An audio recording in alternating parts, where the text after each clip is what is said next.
हाय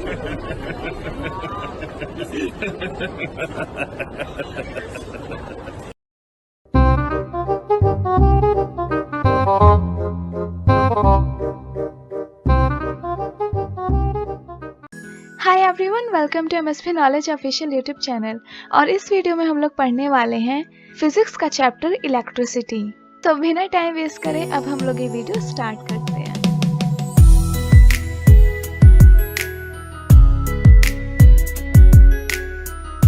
तो सबसे पहले बात करते हैं हम लोग चार्ज के बारे में। तो चार्ज क्या होता है? चार्ज एक मटेरियल की प्रॉपर्टी होता है। जैसे वॉल्यूम होता है, मास होता है, उसी तरीके से चार्ज भी एक प्रॉपर्टी ऑफ मटेरियल है।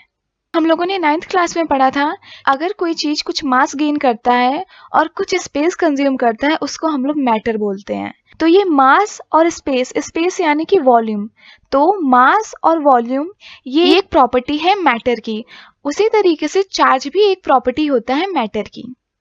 अब सुनो, जितने भी चीजें हैं वो सारी की सारी एटम से बनी रहती हैं, और एटम का जो बीच का पार्ट रहता है उसको हम लोग न्यूक्लियस बोलते हैं। न्यूक्लियस के अंदर प्रोटॉन और न्यूट्रॉन रहते हैं, और जो इलेक्ट्रॉन रहता है वो चारों तरफ रिवॉल्व कर रहा होता है। सो न्यूक्लियस के अंदर प्रोटॉन और न्यूट्रॉन रहते हैं और इलेक्ट्रॉन चारों तरफ रिवॉल्व कर रहा होता है। जो प्रोटॉन होता है वो पॉजिटिवली चार्ज होता है और न्यूट्रॉन न्यूट्रल रहता है, उसमें कोई भी चार्ज नहीं रहता, यानी उसका चार्ज 0 रहता है। और वहीं जो इलेक्ट्रॉन रहता है वो नेगेटिवली चार्ज रहता है। अब सुनो, जितने भी एटम रहते हैं वो सारे के सारे न्यूट्रल रहते हैं। क्यों? क्योंकि उसमें नंबर ऑफ प्रोटॉन और नंबर ऑफ इलेक्ट्रॉन इक्वल रहता है, यानी जितने पॉजिटिव चार्ज रहेंगे उतने ही नेगेटिव चार्ज रहेंगे। इसलिए जो एटम होते हैं वो सारे के सारे न्यूट्रल रहते हैं और स्टेबल रहते हैं। पर सुनो, कभी भी जब हम लोग दो मटेरियल को घिसते हैं, जैसे कि ये बॉक्स ए हो गया और ये बॉक्स बी हो गया, जब भी किसी दो मटेरियल को घिसते हैं तो इलेक्ट्रॉन ट्रांसफर हो जाते हैं, यानी इस मटेरियल का जो इलेक्ट्रॉन होगा वो टूट के इस मटेरियल में चला जाएगा। इसका मतलब मटेरियल ए में एक प्रोटॉन एक्स्ट्रा हो गया, क्योंकि पहले तो नंबर ऑफ इलेक्ट्रॉन और नंबर ऑफ प्रोटॉन इक्वल थे, पर एक इलेक्ट्रॉन हटने के बाद एक प्रोटॉन का चार्ज एक्स्ट्रा बच गया है, उसको न्यूट्रल करने के लिए कोई इलेक्ट्रॉन नहीं है। इसका मतलब इस वाले ए मटेरियल पे पॉजिटिवली चार्ज जनरेट हो जाएगा। अब मटेरियल बी पे एक इलेक्ट्रॉन एक्स्ट्रा आ गया है, तो यहाँ पे एक इलेक्ट्रॉन का चार्ज एक्स्ट्रा हो जाएगा, एक नेगेटिव चार्ज एक्स्ट्रा हो जाएगा, इसीलिए मटेरियल बी पे नेगेटिव चार्ज आ जाएगा। और इसी तरीके से चार्जेस जनरेट होते हैं। जब भी हम लोग किसी दो मटेरियल को आपस में घिसते हैं तब इलेक्ट्रॉन के ट्रांसफर होते हैं एक मटेरियल से दूसरे मटेरियल, जिससे क्या होता है, जिस मटेरियल में इलेक्ट्रॉन जाता है उसमें नेगेटिवली चार्ज जनरेट हो जाता है, और जिस मटेरियल से इलेक्ट्रॉन निकलता है वहां पे पॉजिटिवली चार्ज जनरेट हो जाता है।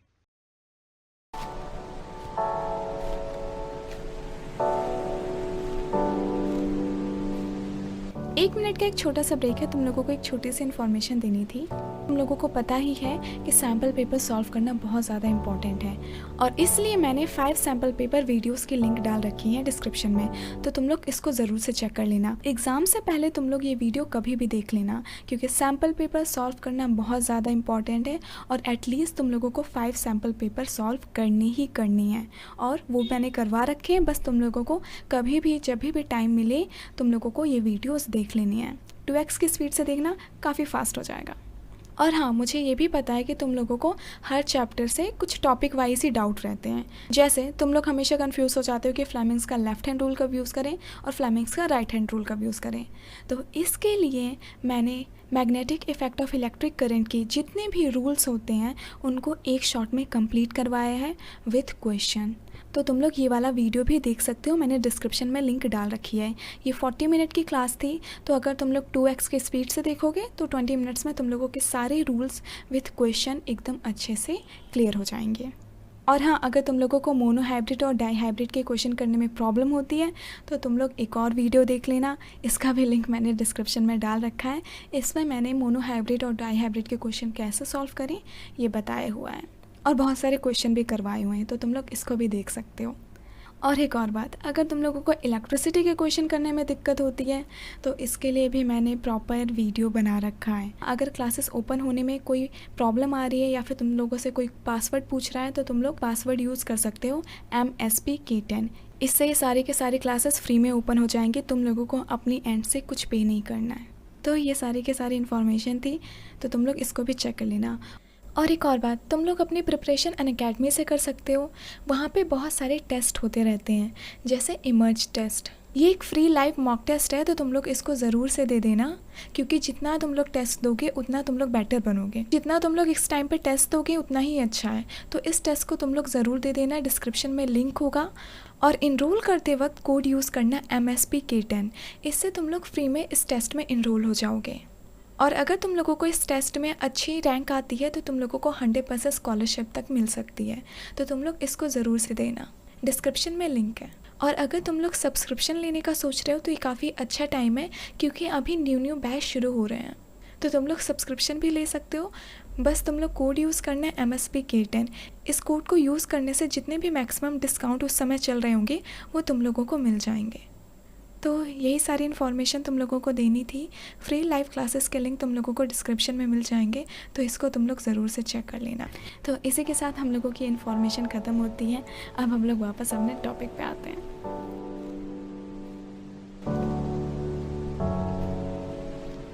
सिर्फ किसी चीज को घिसने से नहीं, और बहुत सारे तरीके होते हैं जिससे चार्ज जनरेट होते हैं, जैसे पोलराइजेशन हो गया। अब देखो, इस टॉपिक से एक क्वेश्चन ये भी बनता है कि हमेशा इलेक्ट्रॉन ही क्यों ट्रांसफर होते हैं एक मटेरियल से दूसरे मटेरियल, प्रोटॉन क्यों नहीं ट्रांसफर होते हैं। सो इसका आंसर ये है कि प्रोटॉन जो है वो न्यूक्लियस के अंदर रहते हैं, जो कि न्यूट्रॉन से काफी स्ट्रांगली बाउंड रहते हैं बाय ए न्यूक्लियर फोर्स। तो इन दोनों में काफी स्ट्रांग बॉन्डिंग रहती है, इस वजह से प्रोटॉन नहीं निकल पाते। और इसका दूसरा रीजन ये भी बनता है कि जो प्रोटॉन का मास रहता है वो इलेक्ट्रॉन से काफी ज्यादा रहता है। मतलब तुम लोग इसको ऐसा समझो कि तुम लोगों के पास 1000 पन्नों की एक बुक है, उसमें में से तुम लोगों ने एक पन्ना फाड़ के अलग कर दिया, तो जो ये एक पन्ने का मास है वो इलेक्ट्रॉन का मास है, और ये जो पूरे 1000 पन्ने की बुक है वो एक प्रोटॉन का मास है। तो इसलिए प्रोटॉन काफी ज्यादा भारी रहते हैं, इस वजह से वो ट्रांसफर नहीं हो पाते हैं। और इलेक्ट्रॉन जो काफी ज्यादा हल्का रहता है और वो बाहर रिवॉल्व कर रहा होता है, इस वजह से वो ट्रांसफर हो जाता है। इसीलिए हमेशा पॉजिटिवली चार्ज बॉडी में इलेक्ट्रॉन की कमी होती है, और हमेशा नेगेटिवली चार्ज बॉडी में इलेक्ट्रॉन ज्यादा होते हैं। तो अगर किसी बॉडी पे नेगेटिव चार्ज है, इसका मतलब उस बॉडी के अंदर इलेक्ट्रॉन एक्स्ट्रा है, और किसी बॉडी पे पॉजिटिव चार्ज है तो इसका मतलब उस बॉडी के अंदर इलेक्ट्रॉन की कमी है। अब सुनो, चार्ज दो टाइप के होते हैं, एक पॉजिटिव चार्ज और नेगेटिव चार्ज। और हमेशा अपोजिट चार्ज एक दूसरे को अट्रैक्ट करते हैं, वही हमेशा सेम चार्ज एक दूसरे को रिपेल करते हैं।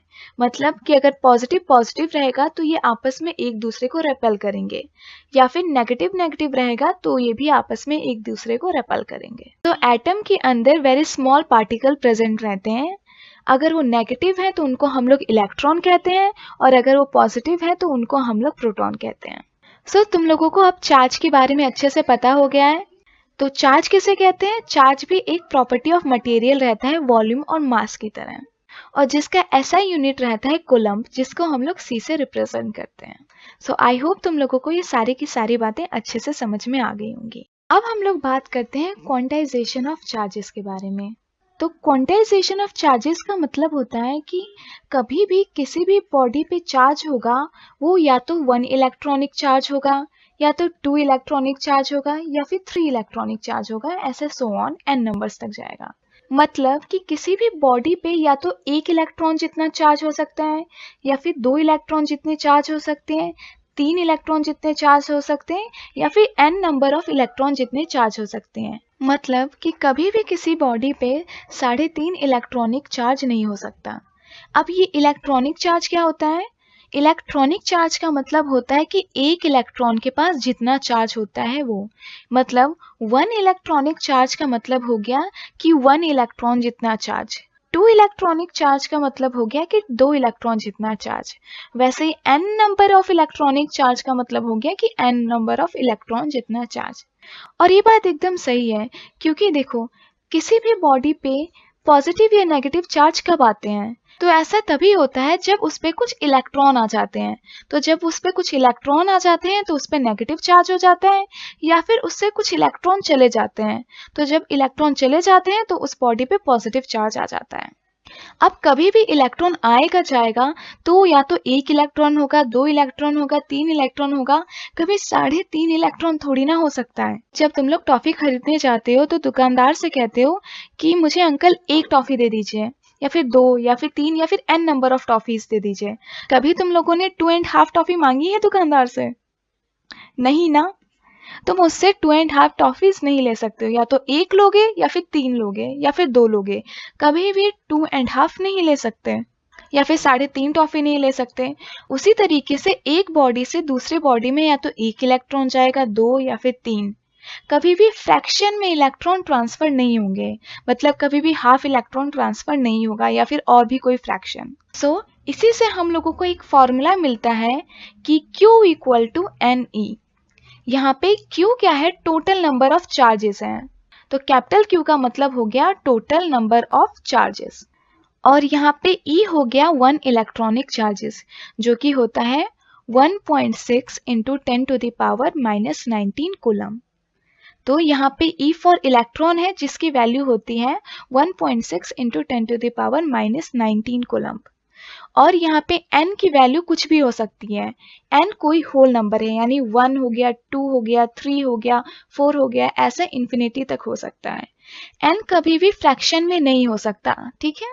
तो यहाँ पे n जो क्या है? होल नंबर है, यानी किसी भी बॉडी के अंदर या तो 1 इलेक्ट्रॉनिक चार्ज होगा, या फिर 2 इलेक्ट्रॉनिक चार्ज होंगे, या फिर 3 इलेक्ट्रॉनिक चार्ज होंगे। तो यहाँ पे n की वैल्यू 1, 2, 3 कुछ भी हो सकती है।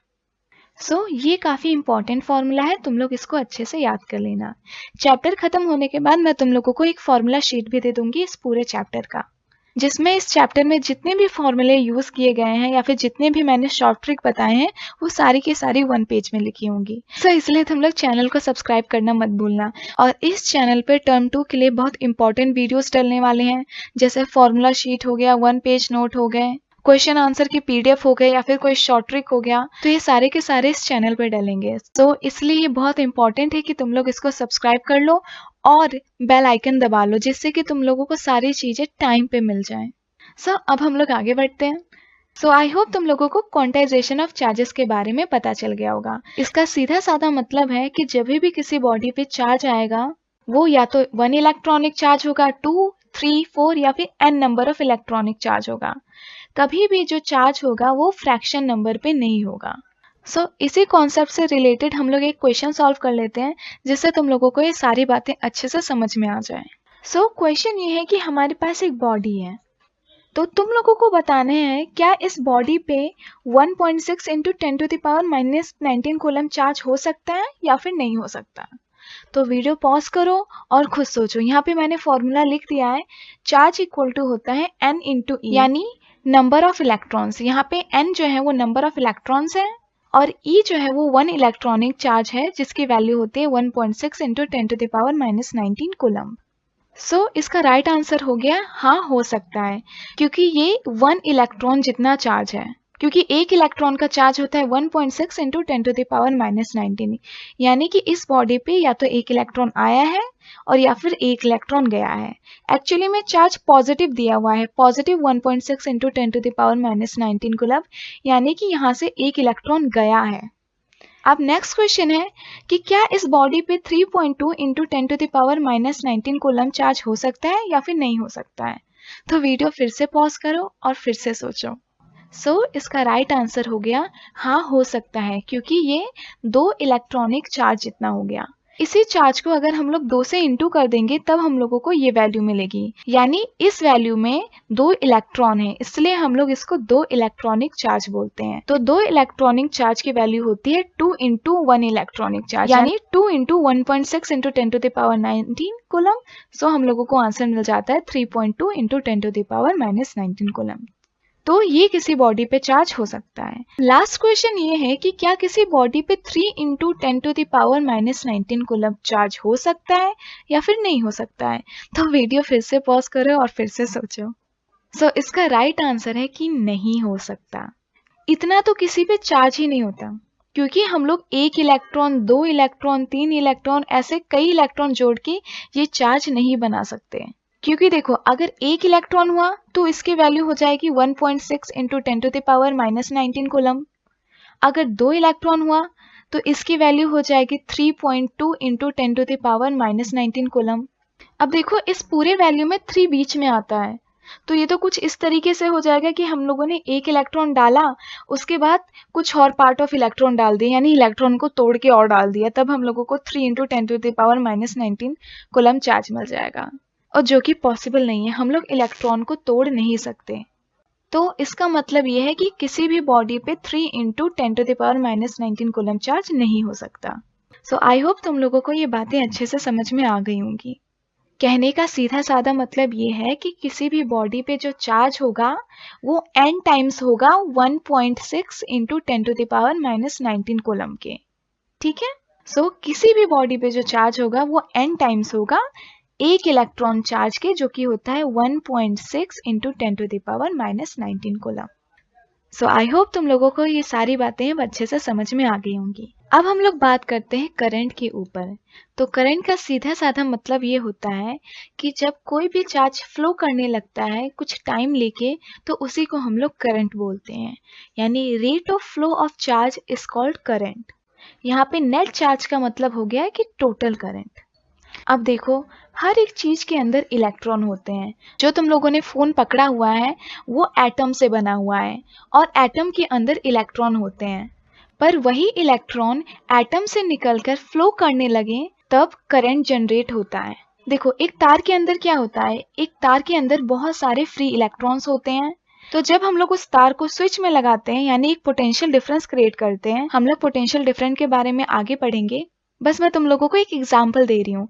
तो जब हम लोग उसको स्विच में लगाते हैं तब क्या होता है, ये इलेक्ट्रॉन मूव करना शुरू कर देते हैं, और जब ये मूव करते हैं तब करंट जनरेट होती है।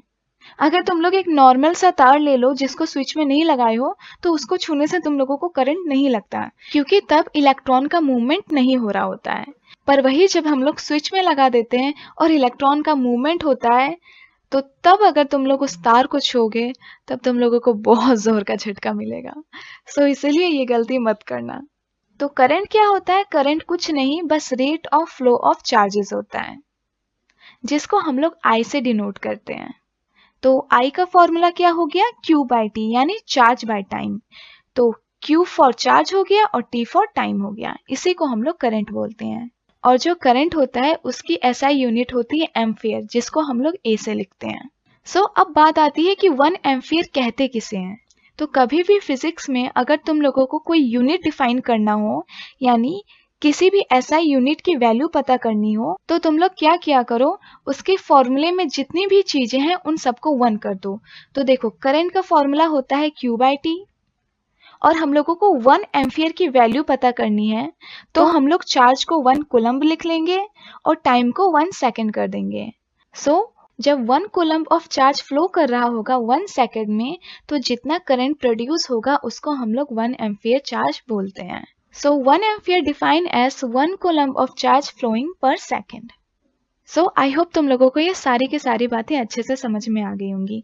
मैं एक बार फिर से बता देती हूँ। तो करंट का मतलब होता है चार्जेस का फ्लो करना कुछ यूनिट टाइम में, इसलिए करंट का फॉर्मूला निकल के आ जाता है Q बाई टी, यानी चार्ज बाय टाइम। और करंट की SI यूनिट होती है एम्पियर, जिसको हम लोग A से डिनोट करते हैं। और जब भी तुम लोगों को कोई यूनिट डिफाइन करना हो तो उसके फॉर्मूले में जितनी भी चीजें हैं उसको 1 1 कर दो। तो यहाँ पे चार्ज था इसलिए हम लोगों ने 1 कूलम्ब ऑफ चार्ज ले लिया, और टाइम था इसलिए हम लोगों ने 1 सेकेंड ले लिया। तो 1 एम्पियर करंट तभी बनेगा जब 1 कूलम्ब ऑफ चार्ज फ्लो कर रहा होगा 1 सेकेंड में। सो ये सारे की सारी बातें थी करंट के बारे में। अब सुनो, जो 1 एम्पियर हो जाता है वो काफ़ी बड़ी वैल्यू हो जाती है। हम लोगों को कभी कभी छोटी वैल्यूज़ की भी ज़रूरत पड़ती है, तो इसलिए हम लोग मिली एम्पियर और माइक्रो एम्पियर का यूज़ करते हैं। तो मिली एम्पियर हो गया 10⁻³ एम्पियर, और माइक्रो एम्पियर हो गया 10⁻⁻6 एम्पियर। सो ये मिली एम्पियर और माइक्रो एम्पियर भी करंट की यूनिट होती हैं। मिली एम्पियर का मतलब हो गया 10⁻³ एम्पियर, और माइक्रो का मतलब हो गया 10⁻6 एम्पियर। अब किसी भी सर्किट में जो करंट फ्लो हो रहा होता है उसको हम लोग अमीटर से मेज़र करते हैं। तो अमीटर क्या होता है? एक डिवाइस होता है जो कि करंट को मेज़र करता है, जिसको हम लोग ए से लिखते हैं। तो ये ए और उसके बाद सर्कल बना देते हैं, इसी को हम लोग अमीटर बोलते हैं। अब ये जो अमीटर होता है वो हमेशा सर्किट में सीरीज में जुड़ा रहता है। अब देखो सीरीज का क्या मतलब है। मान लो एक पॉइंट ए है और एक पॉइंट बी। देखो अब यहाँ पे ए से बी तक जाने के लिए सिर्फ और सिर्फ एक वायर है। अब यहाँ पे हम लोग जितने भी इंस्ट्रूमेंट लगाएंगे उसको हम लोग बोलेंगे कि वो सीरीज में लगे हुए हैं। पर मान लो अगर यहाँ पे एक और वायर होती ए से बी जाने के लिए, यानी अब यहाँ पे दो रास्ते हो गए। हम लोग चाहें तो इसको भी फॉलो कर सकते हैं या फिर इसको भी फॉलो कर सकते हैं। अब यहाँ पे हम लोग कोई भी चीज लगाएंगे, चाहे इस वायर पे लगाएं या फिर इस वायर पे लगाएं, तो अब हम लोग इसको बोलेंगे कि अब वो पैरेलली लगे हुए हैं। तो जो एमीटर होता है उसको हम लोग सीरीज में कनेक्ट करते हैं। अब सीरीज में ही क्यों कनेक्ट करते हैं? तो तुम लोग कुछ इसको ऐसे समझो कि मान लो तुम्हारे पास यहाँ पे दो पाइप हैं और बाद में ये पाइप ऐसे दो पाइप में डिवाइड हो गई। अब यहाँ से कुछ वाटर फ्लो कर रहा है। अब मैं अगर तुमसे पूछूं कि तुम लोगों को बताना है कि टोटल कितना पानी फ्लो हो रहा है, तो तुम लोग जो मेजरिंग इंस्ट्रूमेंट है वो क्या यहाँ पे लगाओगे या फिर यहाँ पे लगाओगे? पॉइंट 1 पे लगाओगे या फिर पॉइंट 2 पे लगाओगे? तो तुम लोग वीडियो पॉज करो और खुद सोचो कि तुम लोग कहाँ पे डिवाइस लगाना पसंद करोगे जो कि टोटल पानी को मेजर करता है। सो इसका राइट आंसर है 1। तुम लोग कोशिश करोगे कि तुम लोग डिवाइस यहाँ पे लगाओ, क्योंकि यहाँ से ही तो सारा पानी फ्लो हो रहा है। अगर तुम लोग डिवाइस यहाँ पे लगा दोगे तो यहाँ पे सिर्फ और सिर्फ इतना पानी ही मेजर होगा। यहाँ वाला जो पानी फ्लो हुआ वो सारा का सारा बच जाएगा और तुम लोगों को गलत वैल्यू मिलेगी पानी की। तो उसी तरीके से जब हम लोग एमीटर कनेक्ट करते हैं तो हमारे दिमाग में रहता है कि हम लोग उसको ऐसी जगह लगाएं जहाँ से सारा का सारा करंट फ्लो हो रहा हो। सो इसलिए हम लोग एमीटर को सीरीज में कनेक्ट करते हैं, क्योंकि देखो यहाँ पे सिर्फ एक ही तार है तो सारी की सारी करंट इसी तार से फ्लो हो रही होगी। बाय चांस अगर यहाँ पे दो तारें हो जाती तो कुछ करंट यहाँ चली जाती और कुछ करंट यहाँ चली जाती। तब अगर हम लोग यहाँ पे एमीटर लगाते तो यहाँ वाली करंट नपती नहीं और हम लोगों को रॉन्ग वैल्यू मिलती। तो इसलिए हम लोग हमेशा एमीटर सीरीज में लगाते हैं, जिससे कि सारी की सारी करंट हम लोग मेजर कर सकें। अब देखो हम लोग चाहते हैं कि इस एमीटर से सारी की सारी करंट फ्लो हो, तो इसलिए हम लोग चाहेंगे कि यहाँ पे कोई भी प्रॉब्लम ना हो करंट फ्लो होने में। तो इसलिए जो एमीटर का रेसिस्टेंस रहता है वो बहुत ही ज़्यादा कम रहता है। रेसिस्टेंस मतलब ऐसी चीज़ जो करंट को फ्लो करने से रोकती है। हम लोग रेसिस्टेंस के बारे में आगे पढ़ेंगे, पर तुम लोग अभी के लिए इतना समझो कि रेसिस्टेंस मतलब ऐसी चीज़ें जो करंट को फ्लो होने से रोकती हैं। तो हम लोग चाहते हैं कि यहाँ का रेसिस्टेंस बहुत कम हो, जिससे कि सारी की सारी करंट आराम से फ्लो हो जाए और हम लोगों को राइट वैल्यू मिल जाए करंट की। तो इसलिए जो एमीटर का रेसिस्टेंस होता है वो बहुत ही ज़्यादा कम होता है, लो होता है। इवन जो आइडियल एमीटर होता है, वैसे आइडियल नाम की कोई चीज़ नहीं होती है, ये एक इमेजिनरी एमीटर होता है। तो जो आइडियल एमीटर होता है उसका जो रेसिस्टेंस होता है वो 0 होता है, यानी एकदम शून्य। सो एमीटर के बारे में तुम लोगों को सिर्फ दो बातें ध्यान रखनी है। पहला कि एमीटर को हम लोग हमेशा सीरीज में कनेक्ट करते हैं, और दूसरा जो एमीटर का रेसिस्टेंस होता है वो काफ़ी ज़्यादा कम होता है। इवन आइडियल एमीटर का रेसिस्टेंस 0 होता है। सो यहाँ पे एमीटर सीरीज में कनेक्टेड है। इस साइन को हम लोग बल्ब बोलते हैं। तो ये हो गया बल्ब, ये हो गया की और ये हो गया बैटरी। ये हो गया बैटरी का पॉजिटिव टर्मिनल और ये हो गया नेगेटिव टर्मिनल। अब सुनो, जो करंट होती है जिसको हम लोग आई बोलते हैं वो हमेशा पॉजिटिव से नेगेटिव डायरेक्शन की तरफ मूव करती है, यानी कि वो हमेशा बैटरी के पॉजिटिव डायरेक्शन से निकलेगी और नेगेटिव डायरेक्शन की तरफ आएगी। पर जो इलेक्ट्रॉन रहते हैं वो हमेशा नेगेटिव से पॉजिटिव की तरफ मूव करते हैं, यानी कि इस सर्किट में जो इलेक्ट्रॉन्स हैं वो एंटी क्लॉकवाइज मूव कर रहे हैं। वो हमेशा नेगेटिव साइड से निकलते हैं, क्योंकि जो इलेक्ट्रॉन रहता है वो नेगेटिवली चार्ज होता है। तो नेगेटिव नेगेटिव आपस में एक दूसरे को रिपेल करते हैं, तो इसलिए इलेक्ट्रॉन जो है उसके अपोजिट डायरेक्शन में जाता है। और जो बैटरी का पॉजिटिव टर्मिनल रहता है वो इलेक्ट्रॉन को अट्रैक्ट करता है। सो इसलिए इलेक्ट्रॉन हमेशा नेगेटिव टर्मिनल से निकल के पॉजिटिव टर्मिनल की ओर जाता है। तो मैं तुम लोगों को ये बताने की कोशिश कर रही हूँ कि जो करंट का डायरेक्शन रहता है और जो इलेक्ट्रॉन का डायरेक्शन रहता है वो अपोजिट रहता है। मतलब कि अगर करंट इस डायरेक्शन में फ्लो हो रही है तो जो इलेक्ट्रॉन रहेंगे उसके अपोजिट डायरेक्शन में फ्लो हो रहे होंगे। अगर करंट क्लॉकवाइज फ्लो कर रही है तो जो इलेक्ट्रॉन होंगे वो एंटी क्लॉकवाइज फ्लो कर रहे होंगे।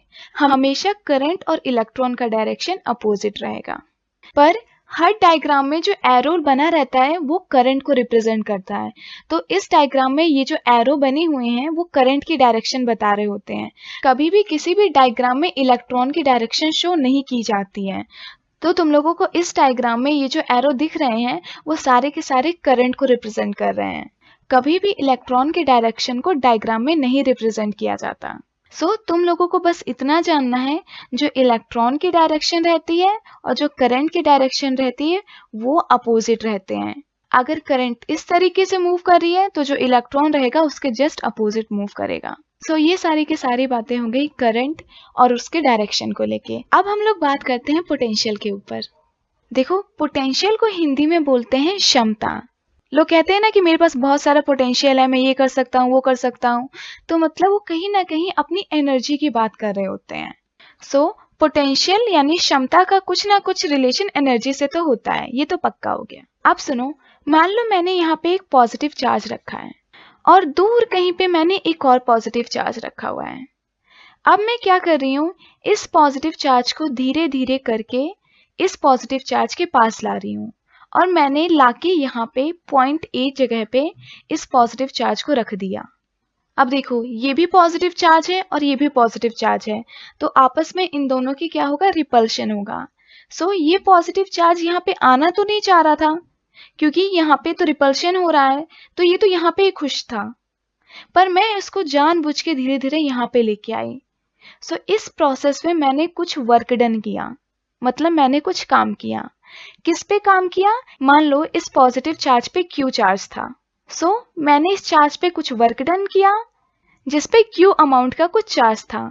तो इसी चीज को हम लोग बोलते हैं पोटेंशियल, यानी पोटेंशियल हो गया work done by unit charge. VA हो जाएगा वर्क डन 1। मान लो यहाँ पे मैंने W1 वर्क किया और ये इस चार्ज की वैल्यू Q1 थी, यहाँ का पोटेंशियल VA हो जाएगा W1 बाय Q1। अब मान लो यहाँ पे एक और नेगेटिव चार्ज था, अब मैं इस नेगेटिव चार्ज को यहाँ पे ले आई, यानी पॉइंट बी पे ले आई। पॉइंट बी पे नेगेटिव चार्ज ही आ गया और इस चार्ज की वैल्यू मान लो Q2 थी और इस प्रोसेस में मैंने W2 का वर्क डन किया। अब देखो, ये पॉजिटिव चार्ज है और ये नेगेटिव चार्ज, तो ये नेगेटिव चार्ज क्या चाह रहा है कि मैं यहाँ आ जाऊं और पास चला जाऊं, क्योंकि पॉजिटिव नेगेटिव आपस में एक दूसरे को अट्रैक्ट करते हैं, पर मैं उसको इसी जगह पे रोके रह रही हूँ। यहाँ पे रोकने के लिए मुझे कुछ ना कुछ वर्क डन करना पड़ रहा है जो कि W2 है। इस जगह का पोटेंशियल क्या हो जाएगा, यानी VB क्या हो जाएगा, W2 by Q2। Point B का पोटेंशियल हो जाएगा VB, जिसको हम लोग W2 बाय Q2 लिख सकते हैं। अब हम लोग बात करते हैं कि पोटेंशियल डिफरेंस क्या होता है। तो एकदम मैथ की तरह होता है। जैसे कि अगर मैं पूछूं कि 3 और 2 में क्या डिफरेंस है, मतलब कि इन दोनों में कितना डिफरेंस है, तो तुम लोग बोलोगे कि 1 का डिफरेंस है, यानी 3 - 2 = 1 होता है।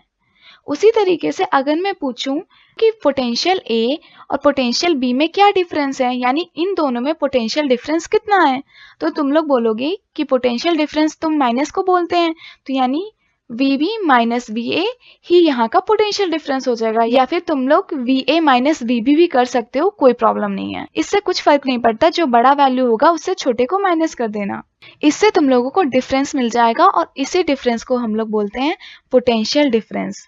ये मैंने काफ़ी डिटेल में बता दिया। कहीं पे भी तुम लोगों को इलेक्ट्रिक पोटेंशियल लिखा हो या फिर पोटेंशियल डिफरेंस लिखा हो या फिर पोटेंशियल लिखा हो, तो तुम लोग समझ जाना कि वहाँ पे V की बात हो रही है, यानी पोटेंशियल की बात हो रही है। इन तीनों वर्ड का मीनिंग एक ही है। तुम लोगों को वहाँ पे सिर्फ और सिर्फ पोटेंशियल फाइंड करना है, जो कि होता है work done by charge. Potential difference is defined as work done in carrying unit charge from one point to another, यानी पोटेंशियल डिफरेंस हो गया वर्क डन बाय चार्ज, जिसका ऐसा यूनिट होता है वोल्ट और उसको हम लोग V से रिप्रेजेंट करते हैं। पोटेंशियल डिफरेंस का ऐसा यूनिट हो गया वोल्ट। अब हम लोग आगे बढ़ते हैं। अब हम लोग बात करते हैं कि 1 वोल्ट कहते किसे हैं। तो मैंने तुम लोगों को पहले ही सिखा रखा है कि कभी भी किसी यूनिट को डिफाइन करना हो तो उसके फॉर्मूले में जितनी भी चीजें आती हैं उसको 1 कर दो। तो पोटेंशियल डिफरेंस का फॉर्मूला होता है वर्क डन बाय चार्ज। तो यहाँ पे हम लोगों ने वर्क को 1 जूल कर दिया है क्योंकि वर्क डन का जो SI यूनिट होता है वो जूल होता है। तो यहाँ पे हमने वर्क को 1 जूल ले लिया है और चार्ज को 1 कूलम्ब ले लिया है। सो जब 1 जूल ऑफ वर्क होगा 1 कूलम्ब चार्ज के द्वारा, तब 1 वोल्ट का पोटेंशियल डिफरेंस क्रिएट होगा। When 1 joule of work is done to carrying 1 coulomb charge from one point to another of a current carrying conductor, then potential difference is said to be 1. तो तब potential difference 1 volt का होगा। अब सुनो, जो potential difference रहता है उसको हम लोग वोल्ट मीटर से मेजर करते हैं। वोल्ट मीटर एक ऐसा इंस्ट्रूमेंट है जो पोटेंशियल डिफरेंस को मेजर करता है और हमेशा हम लोग वोल्ट मीटर को पैरेलली कनेक्ट करते हैं सर्किट में। सो वोल्ट मीटर को हमेशा हम लोग सर्किट में पैरेलली कनेक्ट करते हैं। ऐसा क्यों करते हैं? क्योंकि सर्किट में पैरेलल कनेक्शन में हमेशा पोटेंशियल डिफरेंस सेम होगा, यानी कि जो पोटेंशियल डिफरेंस यहाँ होगा वही पोटेंशियल डिफरेंस यहाँ होगा। अभी ऐसा क्यों होता है कि पोटेंशियल डिफरेंस पैरेलली सेम रहता है, इसके बारे में हम लोग तब बात करेंगे जब हम लोग रेजिस्टेंस पढ़ रहे होंगे। तो अभी के लिए बस तुम लोग इतना समझो कि वोल्ट मीटर को हम लोग पैरेलली कनेक्ट करते हैं क्योंकि पैरेलल में पोटेंशियल डिफरेंस सेम रहता है। ये जो वोल्ट मीटर रहता है वो पोटेंशियल डिफरेंस नापता है, इसको करंट से कोई लेना देना नहीं रहता। तो इसलिए हम लोग नहीं चाहते कि कोई भी करंट इस ब्रांच में पहुंचे, यानी कोई भी करंट पोटेंशियल डिफरेंस से जाए। तो इसलिए हम लोग जो वोल्ट मीटर का जो रेसिस्टेंस रखते हैं वो बहुत ही ज़्यादा हाई रखते हैं, क्योंकि हम लोग नहीं चाहते कि यहाँ से करंट फ्लो हो। और रेसिस्टेंस एक ऐसी चीज होती है जो कि करंट को रोकती है, तो इसलिए हम लोग वोल्ट मीटर में रेसिस्टेंस हाई रखते हैं। इवन जो आइडियल वोल्ट मीटर रहता है उसका जो रेसिस्टेंस रहता है वो इन्फिनिटी रहता है, यानी बहुत ज्यादा रहता है। सो तुम लोगों को वोल्ट मीटर के बारे में सिर्फ 3 बातें ध्यान में रखनी है। पहला कि volt meter potential difference measure करता है। दूसरा कि उसको हमेशा हम लोग सर्किट में पैरेलली कनेक्ट करते हैं। और तीसरा कि उसका रेसिस्टेंस बहुत ही ज़्यादा हाई रहता है, इवन आइडियल वोल्ट मीटर का इन्फिनिटी रेसिस्टेंस रहता है। सो आई होप तुम लोगों को ये सारी बातें अच्छे से समझ में आ रही होंगी। और अगर नहीं समझ में आ रही है तो इसी लेक्चर में हम लोग इसके जब क्वेश्चन करेंगे इस टॉपिक से रिलेटेड, तब तुम लोगों को सारी बातें समझ में आ जाएंगी। सो यहाँ पे तुम लोगों को बहुत सारे सिंबल्स दिख रहे होंगे। ये सारे के सारे सिंबल हम यूज करते हैं एक सर्किट में। सो हम लोग सेल को इस तरीके से डिनोट करते हैं, एक लंबी और एक छोटी लाइन से। तो ये हो गया पॉजिटिव टर्मिनल जो लंबी रहती है, और ये हो गया नेगेटिव टर्मिनल जो छोटी रहती है। और बहुत सारे सेल को जब हम लोग कनेक्ट कर देते हैं तो वो बैटरी बन जाता है। ये हो गया की जो कि ओपन है, यानी इसमें करंट फ्लो नहीं कर रही है क्योंकि सर्किट कंप्लीट नहीं है, तो इसलिए ओपन की में कभी भी करंट फ्लो नहीं करती है। करंट फ्लो करती है क्लोज की में, क्योंकि जो सर्किट रहता है वो कंप्लीट हो जाता है। इसको हम लोग जॉइंट वायर कहते हैं। यहाँ पे जॉइंट्स नहीं है, इसको बल्ब कहते हैं, इसको अमीटर और इसको वोल्ट मीटर। तो ये सारी की सारी बातें तुम लोगों को पहले से ही पता है। सो बस मैंने यहाँ पे तुम लोगों का एक रिवीजन करवा दिया है कि तुम लोग आगे कंफ्यूज ना हो। बस हमेशा ये याद रखे रहना कि जब की ओपन होती है तो करंट फ्लो नहीं करती है, जब की क्लोज होती है यानी सर्किट कंप्लीट हो जाता है तब करंट फ्लो करती है। सो ये सारी की सारी बातें थी इस लेक्चर के बारे में। अब हम लोगों ने अभी पढ़ा है उसके कुछ क्वेश्चन कर लेते हैं। इससे तुम लोगों को ये आइडिया हो जाएगा कि जो टॉपिक हम लोगों ने पढ़ा हुआ है उससे किस टाइप के क्वेश्चन आते हैं एग्जाम में। तो अब हम लोग कुछ क्वेश्चन सॉल्व कर लेते हैं इस टॉपिक से रिलेटेड। सो आई नो तुम लोगों का एग्जाम सब्जेक्टिव होगा, पर मैंने कुछ ऑब्जेक्टिव क्वेश्चन भी रखे हुए हैं जिससे तुम लोगों के कॉन्सेप्ट अच्छे से क्लियर हो जाए। सो यहाँ पे मैंने ऑब्जेक्टिव और सब्जेक्टिव दोनों टाइप के क्वेश्चन रखे हुए हैं। और जल्दी इस चैनल पे एक और वीडियो अपलोड होगा जिसमें हम लोग इलेक्ट्रिसिटी के सारे सब्जेक्टिव क्वेश्चन कर रहे होंगे। तो इसलिए तुम लोग चैनल को अभी सब्सक्राइब कर लो और बेल आइकन जरूर से दबा लो। सो क्वेश्चन है कि the instrument use for measuring electric current is, तो इस क्वेश्चन का राइट आंसर हो गया बी, अमीटर। अमीटर को ही हम लोग यूज करते हैं करंट को मेजर करने के लिए, जो कि सीरीज में कनेक्टेड होता है और जिसका रेसिस्टेंस बहुत कम होता है, लो रेसिस्टेंस होता है, और इवन आइडियल अमीटर का 0 होता है। सो इसका राइट आंसर हो जाएगा बी। सो नेक्स्ट क्वेश्चन है right the function of volt meter in a electric circuit. तो वोल्ट मीटर का क्या फंक्शन होता है? सो इसका राइट आंसर है volt meter measures the potential difference across the 2 point. It is always connected in parallelly. तो volt metre potential difference measure करता है और उसको हमेशा हम लोग पैरेलली कनेक्ट करते हैं सर्किट में, और इसका रेसिस्टेंस इन्फिनिटी होता है। सो ये सारी बातें तुम लोग याद रखना। नेक्स्ट क्वेश्चन है electric current flow through a metallic conductor from its one end A to another end. तो हम लोगों को यहाँ पे एक मेटालिक कंडक्टर दे रखा है और जो इलेक्ट्रिक करंट यानी जो करंट फ्लो कर रही है वो ए से बी की तरफ मूव कर रही है। Which end of the conductor is at higher potential. तो हम लोगों को बताना है कि यहाँ पे इन दोनों में से कौन सा हायर पोटेंशियल है और क्यों है। सो हमेशा याद रखना जो करंट होती है वो हायर पोटेंशियल से लोअर पोटेंशियल की तरफ फ्लो करती है। जैसे हम लोग अगर एक ऊंची जगह पे हों और वहां से हम लोग पानी गिराएं तो जो पानी का फ्लो होगा वो हमेशा ऊंची जगह से नीचे जगह की तरफ होगा, यानी हायर से लोअर की तरफ होगा। उसी तरीके से जो करंट होती है वो हमेशा हायर पोटेंशियल से लोअर पोटेंशियल की तरफ फ्लो कर रही होती है। सो करंट ए से बी की तरफ जा रही है, इसका मतलब जो ए पॉइंट है वो हायर पोटेंशियल पे है, यानी VA is greater than VB। So इस क्वेश्चन का राइट आंसर हो जाएगा कि end A have higher potential compare to end B. और ऐसा क्यों होगा? क्योंकि जो करंट रहती है वो हायर पोटेंशियल से लोअर पोटेंशियल की तरफ मूव करती है। आई होप तुम लोगों को ये क्वेश्चन अच्छे से समझ में आ गया होगा। अगर नहीं समझ में आया तो थोड़ा सा वीडियो पीछे करो और इसको दोबारा से देखो। अब हम लोग नेक्स्ट क्वेश्चन करते हैं। सो नेक्स्ट क्वेश्चन में तुम लोगों को बताना है कि इस डायग्राम में क्या गड़बड़ी है। सो तुम लोग वीडियो पॉज करो और थोड़ा सा सोचो। सो इस डायग्राम में अमीटर और वोल्ट मीटर में गड़बड़ी है, ये दोनों गलत तरीके से अरेंज हैं। एक्चुअली में वोल्ट मीटर को यहाँ पे होना चाहिए था और अमीटर को यहाँ पे होना चाहिए था, क्योंकि जो अमीटर रहता है वो हमेशा सीरीज में कनेक्टेड रहता है और जो वोल्ट मीटर रहता है वो हमेशा पैरेलली कनेक्टेड होता है। तो यहाँ पे वोल्ट मीटर होना चाहिए था और यहाँ पे अमीटर होना चाहिए था। सो ऐसे क्वेश्चन भी तुम्हारे एग्जाम में आते हैं, तो इन सबको भी ध्यान में रखना, डायग्राम अच्छे से देखना। नेक्स्ट क्वेश्चन है which among the following is the correct way of connecting ammeter and volt meter. So यहाँ पे तुम लोगों को बताना है कि अमीटर और वोल्ट मीटर कैसे कनेक्टेड होता है। सो तुम लोग सोचो और फिर आंसर करो।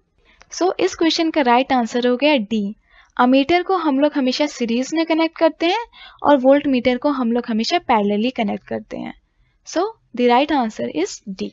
सो नेक्स्ट क्वेश्चन है why is an ammeter connected in series in an electric circuit। तो हम लोग अमीटर को हमेशा सीरीज में ही क्यों कनेक्ट करते हैं। सो इसका आंसर है कि हम लोग ये चाहते हैं कि जो सारा का सारा करंट हो वो अमीटर के थ्रू पास हो, तभी तो हम लोग सारा का सारा करंट मेजर कर पाएंगे। तो इसीलिए हम लोग उसको सीरीज में कनेक्ट करते हैं। It is connected in series so that the whole electric current which has to be measured pass through it। अगर हम लोग उसको पैरेलली कनेक्ट कर देंगे अमीटर को तो वो सिर्फ और सिर्फ इस करंट को नाप पाएगा, यहाँ से जो करंट मूव होगी उसको वो नहीं नाप पाएगा। सो इसलिए हम लोग हमेशा अमीटर को जो है वो सीरीज में कनेक्ट करते हैं, पैरेलली नहीं। सो अब हम लोग करते हैं next question. So next question है what is the resistance of an ideal ammeter and ideal volt meter. तो मैंने तुम लोगों को जैसा कि पहले ही बता दिया है, जो आइडियल अमीटर होता है उसका जो रेसिस्टेंस होता है वो 0 होता है। वैसे आइडियल नाम की कोई चीज़ नहीं होती, ऐसी कोई चीज़ एग्जिस्ट ही नहीं करती है। हर किसी डिवाइस का कुछ ना कुछ रेसिस्टेंस होगा ही होगा, पर यहाँ पे हम लोग आइडियल की बात कर रहे हैं यानी इमेजिनेशन की बात कर रहे हैं। तो जो इमेजिनरी अमीटर होता है यानी आइडियल अमीटर होता है उसका रेसिस्टेंस 0 होता है, क्योंकि हम लोग चाहते हैं कि उससे सारी की सारी करंट आराम से फ्लो हो जाए और करंट फ्लो होने में कोई दिक्कत ना हो, जिससे कि हम लोग सारा का सारा करंट मेजर कर पाएँ। पर जो आइडियल वोल्ट मीटर होता है उसका रेसिस्टेंस होता है इन्फिनिटी, क्योंकि हम लोग नहीं चाहते हैं कि यहाँ पे वोल्ट मीटर में कोई करंट जाके वेस्ट हो जाए, क्योंकि वो तो पोटेंशियल डिफरेंस मेजर करता है ना, तो उसको करंट का क्या काम। सो इसलिए हम लोग उसका रेसिस्टेंस इन्फिनिटी रखते हैं, यानी बहुत ज़्यादा रखते हैं। सो आई होप तुम लोगों को सारी की सारी बातें अच्छे से समझ में आ गई होंगी।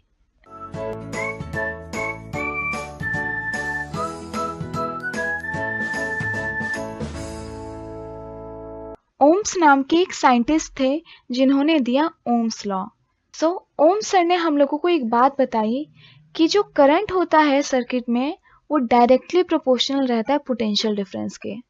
मतलब कि अगर हम लोग किसी भी सर्किट में करंट बढ़ाएंगे तो पोटेंशियल डिफरेंस भी बढ़ेगा, और अगर हम लोग करंट घटाएंगे तो पोटेंशियल डिफरेंस भी घटेगा। और ऐसा तब होता है जब कोई दो चीज आपस में डायरेक्टली प्रोपोर्शनल हो। सो ओम्स लॉ हम लोगों को ये कहता है कि जो करंट रहता है वो डायरेक्टली प्रोपोर्शनल रहता है पोटेंशियल डिफरेंस के। या फिर हम लोग इसको ऐसे भी लिख सकते हैं कि जो पोटेंशियल डिफरेंस रहता है वो डायरेक्टली प्रोपोर्शनल रहता है करंट के। दोनों की दोनों बातें सही हैं।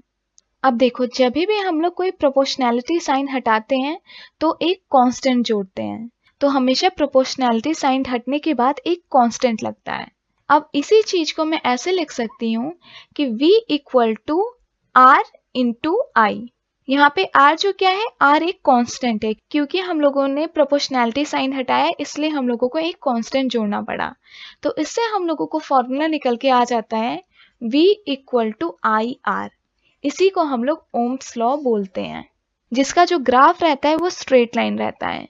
क्योंकि यहाँ पे V और I डायरेक्टली प्रोपोर्शनल है, तो डायरेक्टली प्रोपोर्शनल का हमेशा जो ग्राफ रहता है वो स्ट्रेट लाइन रहता है। यानी कि अगर हम लोग करंट को x एक्सिस में ले लें और वोल्टेज को y एक्सिस में ले लें तो इनका जो ग्राफ बनेगा वो स्ट्रेट लाइन बनेगा, और इसका जो स्लोप होगा वो रेसिस्टेंस की इक्वल होगा। अब स्लोप क्या होता है? तो स्लोप का मतलब होता है झुकाव, यानी कि तुम लोग उसको एक तरीके से एंगल समझो, तो इस चीज को हम लोग स्लोप बोलते हैं। तुम लोग इसको कुछ इस तरीके से समझो कि मैंने यहाँ पे दो ग्राफ बनाए हैं, एक ग्राफ कुछ ऐसा है और दूसरा कुछ ऐसा है। तो मैं बोलूंगी इस वाले ग्राफ का जो स्लोप है वो बहुत ज्यादा है, यानी इसका जो ये एंगल है ये बहुत ज्यादा है। उसी तरीके से जो इस वाले ग्राफ का जो स्लोप है वो बहुत ही ज्यादा कम है, इसका मतलब ये जो एंगल है ये बहुत कम है। सो स्लोप का मतलब होता है एंगल, और जिसको हम लोग tan थीटा बोलते हैं। सो tan थीटा क्या होता है? y axis by x axis, यानी the side which is opposite to angle theta divided by the side which is adjacent to angle theta.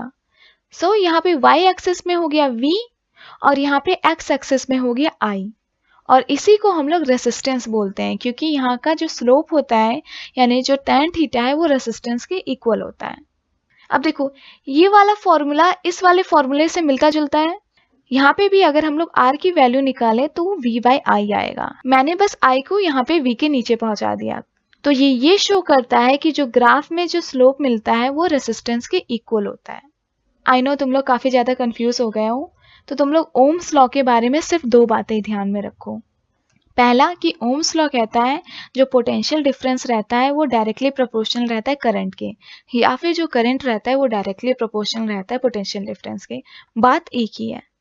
दूसरा कि V इक्वल टू IR होता है, और तीसरा जो ओम्स लॉ का ग्राफ होता है वो स्ट्रेट लाइन रहता है जिसका स्लोप रेसिस्टेंस रहता है। बस इतनी बातें तुम लोग ओम्स लॉ के बारे में याद रखो। So Ohm's law state that the electric current flowing through a conductor is directly proportional to the potential difference across its end, provided the temperature remain constant। तो मतलब बात एक ही है, अगर टेम्परेचर और बाकी सारी चीज़ें कांस्टेंट हो तो जो पोटेंशियल डिफरेंस रहता है वो डायरेक्टली प्रोपोर्शनल रहता है करंट के, और इससे हम लोगों को V इक्वल टू IR वाला फॉर्मूला मिल जाता है। R is the proportionality constant, और जो VI का ग्राफ रहता है वो हमेशा स्ट्रेट लाइन रहता है। VI मतलब कि हम लोगों ने Y एक्सिस में V लिया है और X एक्सिस में I लिया है, तो इनका जो ग्राफ रहेगा वो हमेशा स्ट्रेट लाइन रहेगा। और इस ग्राफ का जो स्लोप होगा यानी जो थीटा होगा यानी tan थीटा जो होगा वो रेसिस्टेंस के इक्वल होगा। आई होप तुम लोगों को ओम्स लॉ अच्छे से समझ में आ गया होगा। अब हम लोग बात करते हैं रेसिस्टेंस के ऊपर। तो रेसिस्टेंस को हिंदी में हम लोग बाधाएं बुलाते हैं, यानी रुकावटें। मान लो तुम लोग इस रोड पे चल रहे थे, अब मैंने क्या किया, यहाँ पे बहुत सारे ऐसे पोल लगा दिए, तो मैंने क्या क्रिएट कर दिया, रेसिस्टेंस क्रिएट कर दिया, यानी तुम्हारे लिए बहुत सारी रुकावटें क्रिएट कर दिए। अब तुम लोगों को इस रास्ते पे चलने में काफी ज्यादा प्रॉब्लम होगी। उसी तरीके से कंडक्टर के अंदर यानी वायर के अंदर बहुत सारी ऐसी चीजें रहती हैं जो करंट को फ्लो करने से रोकती हैं। उन सारी चीजों को हम लोग रेसिस्टेंस कहते हैं। सो रेसिस्टेंस क्या हो गई? रेसिस्टेंस एक ऑब्स्टिकल हो गई जो कि करंट को फ्लो करने से रोकती है। So resistance is the property of conductor that opposes the flow of current. It is represented by R, तो रेसिस्टेंस को हम लोग R से डिनोट करते हैं और जिसकी SI यूनिट रहती है ओम्स, OHM ओम्स, जिसको हम लोग इस तरीके से लिखते हैं। इसका मतलब हो गया ओम्स। अब अगर हम लोगों से कोई पूछे कि 1 ओम होता कितना है, मैंने तुम लोगों को बताया था जब भी कोई यूनिट डिफाइन करना पड़े तो उसके फॉर्मूले में जितनी भी चीजें हैं उसको 1 1 कर दो। हम लोगों को एक फॉर्मूला तो पता ही है, V = IR। यहाँ से R का वैल्यू हो गया V/I। ये निकल के आ गया R का फॉर्मूला। अब हम लोगों को 1 ओम्स की वैल्यू निकालनी है। तो 1 ओम की वैल्यू हो गई जब पोटेंशियल डिफरेंस 1 हो और करंट भी 1 फ्लो हो रही हो, यानी 1 एम्पियर हो। 1 ओम रेसिस्टेंस तभी होगा जब 1 वोल्ट का पोटेंशियल डिफरेंस क्रिएट हो 1 एम्पियर करंट के द्वारा। The resistance of conductor said to be 1 ohm when the potential difference across the conductor is 1 volt and the current flowing through it is 1 ampere. I hope तुम लोगों को ये सारी बातें अच्छे से समझ में आ गई होंगी। रेसिस्टेंस मतलब रुकावटें, ऐसी प्रॉपर्टी जो करंट को फ्लो करने से रोकती है, वो अपोज करती है करंट के फ्लो को। अब हम लोग बात करते हैं कि रेसिस्टेंस किन किन चीज़ों पे डिपेंड करता है। तो जो रेसिस्टेंस रहता है वो डायरेक्टली प्रोपोर्शनल रहता है लेंथ के, मतलब अगर हम लोग लेंथ को बढ़ाएंगे तो रेसिस्टेंस भी बढ़ जाएगा। इसको तुम लोग कुछ इस तरीके से समझो कि अगर ये रास्ता बहुत लंबा होता तब तुम लोगों को ज़्यादा मुश्किल होती है यहाँ पे चलने में, क्योंकि मैं बहुत सारे ऐसे पोल लगा सकती हूँ, यानी बहुत सारे मैं ऑब्स्टिकल क्रिएट कर सकती हूँ। तो अगर रास्ता लंबा होगा तो मैं बहुत सारे ऑब्स्टिकल क्रिएट कर सकती हूँ, जिससे कि रेसिस्टेंस भी बहुत ज़्यादा होगा। तो जो रेसिस्टेंस रहता है वो डायरेक्टली प्रोपोर्शनल रहता है लेंथ के। अब सुनो, अगर ये जो एरिया रहता अगर वो बड़ा होता तब तुम लोगों को इस रोड पे चलने में काफ़ी आसानी होती, तब तुम लोग ईजिली इस रोड पे चल पाते, क्योंकि तब तुम लोगों को गिरने का कोई चांस नहीं रहता। तो एरिया बड़े होने से जो रेसिस्टेंस है वो कम हो जाता है। जितने भी रोड पे मैंने हर्डल्स क्रिएट किए थे वो सब के सब कम हो जाते हैं। Resistance is inversely proportional to area, मतलब कि अगर एरिया बड़ा होगा तो जो रेसिस्टेंस है वो कम होगा। जो रेसिस्टेंस रहता है वो डायरेक्टली प्रोपोर्शनल रहता है लेंथ के और इनवर्सली प्रोपोर्शनल रहता है एरिया के।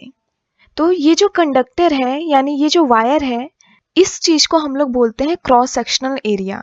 ठीक है, जो वायर का ये क्रॉस सेक्शनल एरिया रहता है उसी को हम लोग ए से रिप्रेजेंट करते हैं।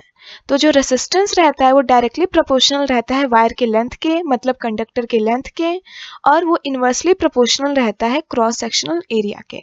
अब हम लोगों को ये बात पता ही है कि जब भी हम लोग कोई प्रोपोर्शनैलिटी साइन हटाते हैं तो कोई ना कोई कांस्टेंट लगाते हैं। अब R = हो जाता है ρL/A।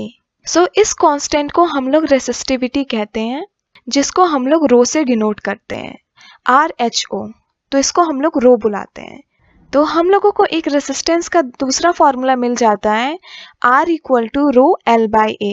यहाँ पे रो एक कांस्टेंट है जिसे हम लोग रेसिस्टिविटी कहते हैं। अभी तक हम लोगों ने रेसिस्टेंस के दो फॉर्मूले पढ़े। पहला हो गया R = V/I। ये कहाँ से आया? ये ओम्स लॉ से आया। हम लोगों ने पढ़ा था ना ओम्स लॉ में एक फॉर्मूला V = IR। तो अगर मैं I को यहाँ कर दूं तो हम लोगों को R का ये वाला फॉर्मूला मिल जाता है, R = VI। अब ये रहा R का दूसरा फॉर्मूला, R = ρL/A। यहाँ पे L मतलब लेंथ है और A मतलब क्रॉस सेक्शनल एरिया, और यहाँ पे रो कांस्टेंट है जिसे हम लोग रेसिस्टिविटी कहते हैं।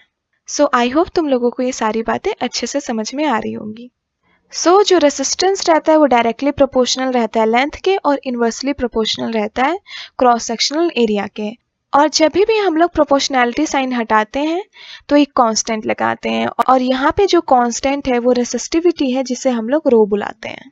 जो रेसिस्टेंस रहता है वो डायरेक्टली प्रोपोर्शनल रहता है लेंथ के, और जो रेसिस्टेंस रहता है डायरेक्टली प्रोपोर्शनल रहता है नेचर ऑफ कंडक्टर के, मतलब कि वो मटेरियल किसका बना हुआ है, आयरन का बना हुआ है, कॉपर का बना हुआ है, प्लैटिनम का बना हुआ है। तो हर एक मटेरियल के लिए अलग अलग रेसिस्टेंस रहता है। ठीक है, जैसे जो कॉपर का कंडक्टर रहता है उसकी रेसिस्टिविटी बहुत ज़्यादा कम रहती है, इसलिए हम लोग कॉपर वायर यूज़ करते हैं अपने घर की वायरिंग के लिए। उसी तरीके से जो नाइक्रोम रहता है उसकी रेसिस्टिविटी बहुत ही ज़्यादा हाई होती है, इसलिए हम लोग नाइक्रोम हीटर में यूज़ करते हैं, क्योंकि वहाँ पे हम लोग चाहते हैं कि बहुत ज़्यादा रेसिस्टेंस हो जिसकी वजह से हीट बहुत ज़्यादा प्रोड्यूस हो। सो इसलिए नाइक्रोम का यूज़ हम लोग हीटर में करते हैं। और जो रेसिस्टेंस रहता है वो डायरेक्टली प्रोपोर्शनल रहता है टेम्परेचर के। अगर टेम्परेचर ज़्यादा होगा तो रेसिस्टेंस भी ज़्यादा होगा, अगर टेम्परेचर कम होगा तो रेसिस्टेंस भी कम होगा। इसलिए हीटर में ज़्यादा रेसिस्टेंस होता है, इसलिए ज़्यादा टेम्परेचर भी हीटर प्रोड्यूस कर पाता है। और रेसिस्टेंस जो रहता है वो इन्वर्सली प्रोपोर्शनल रहता है क्रॉस सेक्शनल एरिया के, मतलब ये वाला एरिया, इसको हम लोग क्रॉस सेक्शनल एरिया बोलते हैं। सो रेसिस्टेंस निकालने के लिए ये बहुत इंपॉर्टेंट फॉर्मूला है, इसको तुम लोग अच्छे से याद कर लोगे। Resistance equal to rho L by A. अब हम लोग आगे बढ़ते हैं। सो अब हम लोग बात करते हैं रेसिस्टिविटी के ऊपर। सो रेसिस्टिविटी भी एक प्रॉपर्टी रहती है मटेरियल की, प्रॉपर्टी ऑफ मटेरियल। पर एक्चुअली में रेसिस्टिविटी का क्या डेफिनेशन रहता है? तो अगर हमारे पास एक स्क्वायर है जिसका जो एरिया है वो 1 मीटर स्क्वायर है और उसका जो लेंथ है वो 1 मीटर है, तो इतना बॉक्स जितना रेसिस्टेंस ऑफर करेगा उसी को हम लोग रेसिस्टिविटी कहते हैं। The electrical resistance offered by a substance of unit length and unit cross-sectional area is called resistivity. So actually में resistivity भी resistance की तरह होती है, वो भी करंट को फ्लो करने से रोकती है, वो भी property of material रहती है resistance की तरह। पर जो resistivity रहती है वो सिर्फ और सिर्फ दो चीज़ों पे डिपेंड करती है। पहला हो गया नेचर ऑफ मटेरियल और दूसरा हो गया टेम्परेचर। इसको तुम लोग इस तरीके से समझो, मान लो तुम्हारे पास एक आयरन की रॉड है और इसकी रेसिस्टिविटी कुछ है, ठीक है, मान लो 1 है, और मान लो तुम्हारे पास एक आयरन का ही बॉक्स है, तो इसकी भी जो रेसिस्टिविटी होगी वो 1 ही होगी, क्योंकि ये दोनों के दोनों सेम मटेरियल यानी आयरन से बने हुए हैं, जिसे हम लोग Fe बोलते हैं। आयरन को पीरियोडिक टेबल में Fe बोलते हैं। सो ये दोनों के दोनों सेम मटेरियल से बने हुए हैं यानी आयरन से बने हुए हैं, तो इनकी रेसिस्टिविटी सेम होगी। सिर्फ यही नहीं, मान लो कुछ इस तरीके का भी शेप होता और जो कि आयरन का बना होता तो इसकी भी रेसिस्टिविटी सेम ही होती, क्योंकि जो रेसिस्टिविटी रहती है वो सिर्फ और सिर्फ मटेरियल पे डिपेंड करती है। लेंथ ब्रेथ कुछ भी हो उससे कोई फर्क नहीं पड़ता, उससे रेसिस्टिविटी पे कोई फर्क नहीं पड़ता है। तो ये बात तुम लोग अच्छे से दिमाग में बिठा लेना। For a material, irrespect of length and area, the resistivity is constant. तो एक मटेरियल के लिए सिर्फ और सिर्फ एक रेसिस्टिविटी होती है, उसका लेंथ चाहे जैसा कर लो उसकी रेसिस्टिविटी पे कोई अंतर नहीं आने वाला, उसकी रेसिस्टिविटी सेम रहेगी। मान लो तुम लोगों के पास एक कॉपर की वायर है और एक कॉपर की प्लेट है, तो इन दोनों की रेसिस्टिविटी सेम होगी क्योंकि ये दोनों के दोनों कॉपर के बने हुए हैं।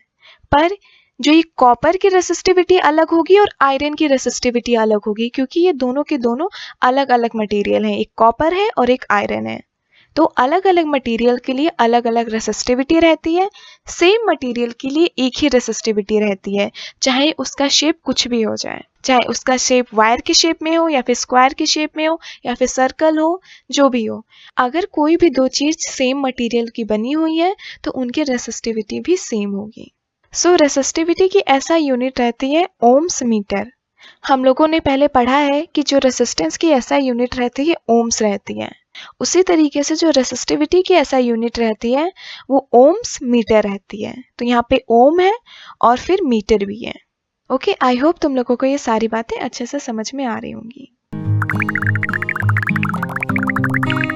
तो अब हम लोग पढ़ने जा रहे हैं कॉम्बिनेशन ऑफ रेसिस्टर के बारे में। तो ये जो पिक्चर है ये रियल रेसिस्टर की पिक्चर है। इन्हीं की वजह से सर्किट में रेसिस्टेंस क्रिएट होते हैं। तो जब हम लोग इनको लगा देते हैं सर्किट में तो वहाँ पे रेसिस्टेंस क्रिएट हो जाता है। यहाँ पे हम लोगों को दो कॉम्बिनेशन के बारे में पढ़ना है। पहला हो गया सीरीज कॉम्बिनेशन और दूसरा हो गया पैरेलल कॉम्बिनेशन। तो हम लोग सबसे पहले सीरीज कॉम्बिनेशन पढ़ते हैं। सीरीज कॉम्बिनेशन में क्या होता है कि सारे के सारे रेसिस्टेंस सीरीज में लगे रहते हैं, यानी एक के साथ एक ही बार में लगे रहते हैं। जैसे ये हो गया R1, ये हो गया R2 और ये हो गया R3, ये तीनों सेम ही वायर पे लगे हुए हैं। इसी को हम लोग सीरीज कॉम्बिनेशन बोलते हैं। और सीरीज कॉम्बिनेशन में एक और खास बात रहती है कि वहाँ पे जो करंट है वो सेम होता है, सारे रेसिस्टेंस में जो करंट होता है वो सेम फ्लो कर रहा होता है। पर वहाँ पे जो है वो पोटेंशियल डिफरेंस चेंज हो रहा होता है। तो करंट सेम रहता है पर पोटेंशियल डिफरेंस डिफरेंट रहता है। अब हम लोग बात करते हैं कि करंट ही क्यों सेम रहता है। तो मान लो तुम्हारे पास एक बड़ी सी पाइप है और तुम लोग यहाँ से पानी फ्लो करवा रहे हो, तो हर एक पॉइंट पे जो पानी का फ्लो रहेगा वो सेम रहेगा, सेम अमाउंट का पानी पूरे पाइप में फ्लो कर रहा होगा। ऐसे ही जब हम लोग सीरीज कॉम्बिनेशन करते हैं तो जो तार रहती है वो सेम रहती है, इसलिए जो करंट रहती है वो भी पूरे के पूरे तार में सेम रहती है। क्योंकि करंट को फ्लो करने के लिए और कोई तार ही नहीं है तो करंट जाएगी कहाँ? जितनी करंट हम लोग अंदर डालेंगे उतनी ही करंट हम लोगों को बाहर मिल जाएगी। तो इसी कारण सीरीज कॉम्बिनेशन में जो करंट रहती है वो सेम रहती है। अब हम लोग बात करते हैं कि पोटेंशियल डिफरेंस क्यों चेंज हो जाता है सीरीज कॉम्बिनेशन में। तो उसके लिए तुम लोग कुछ इस तरीके से समझो कि मान लो तुम्हारे पास एक पाइप है और उस पाइप के अंदर तुमने बहुत सारे पेबल्स रख दिए हैं। अब तुम जब यहाँ से पानी को डालोगे, जब पानी अंदर फ्लो होगा तो सबसे ज्यादा जो प्रेशर लगेगा वो इसको लगेगा और सबसे कम जो लगेगा वो इस पेबल को लगेगा।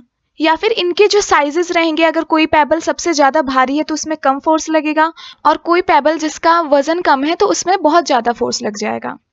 तो इसके वजन पे भी डिपेंड करता है, पत्थरों के वजन पे भी डिपेंड करता है कि किस पे कितना फोर्स लगेगा।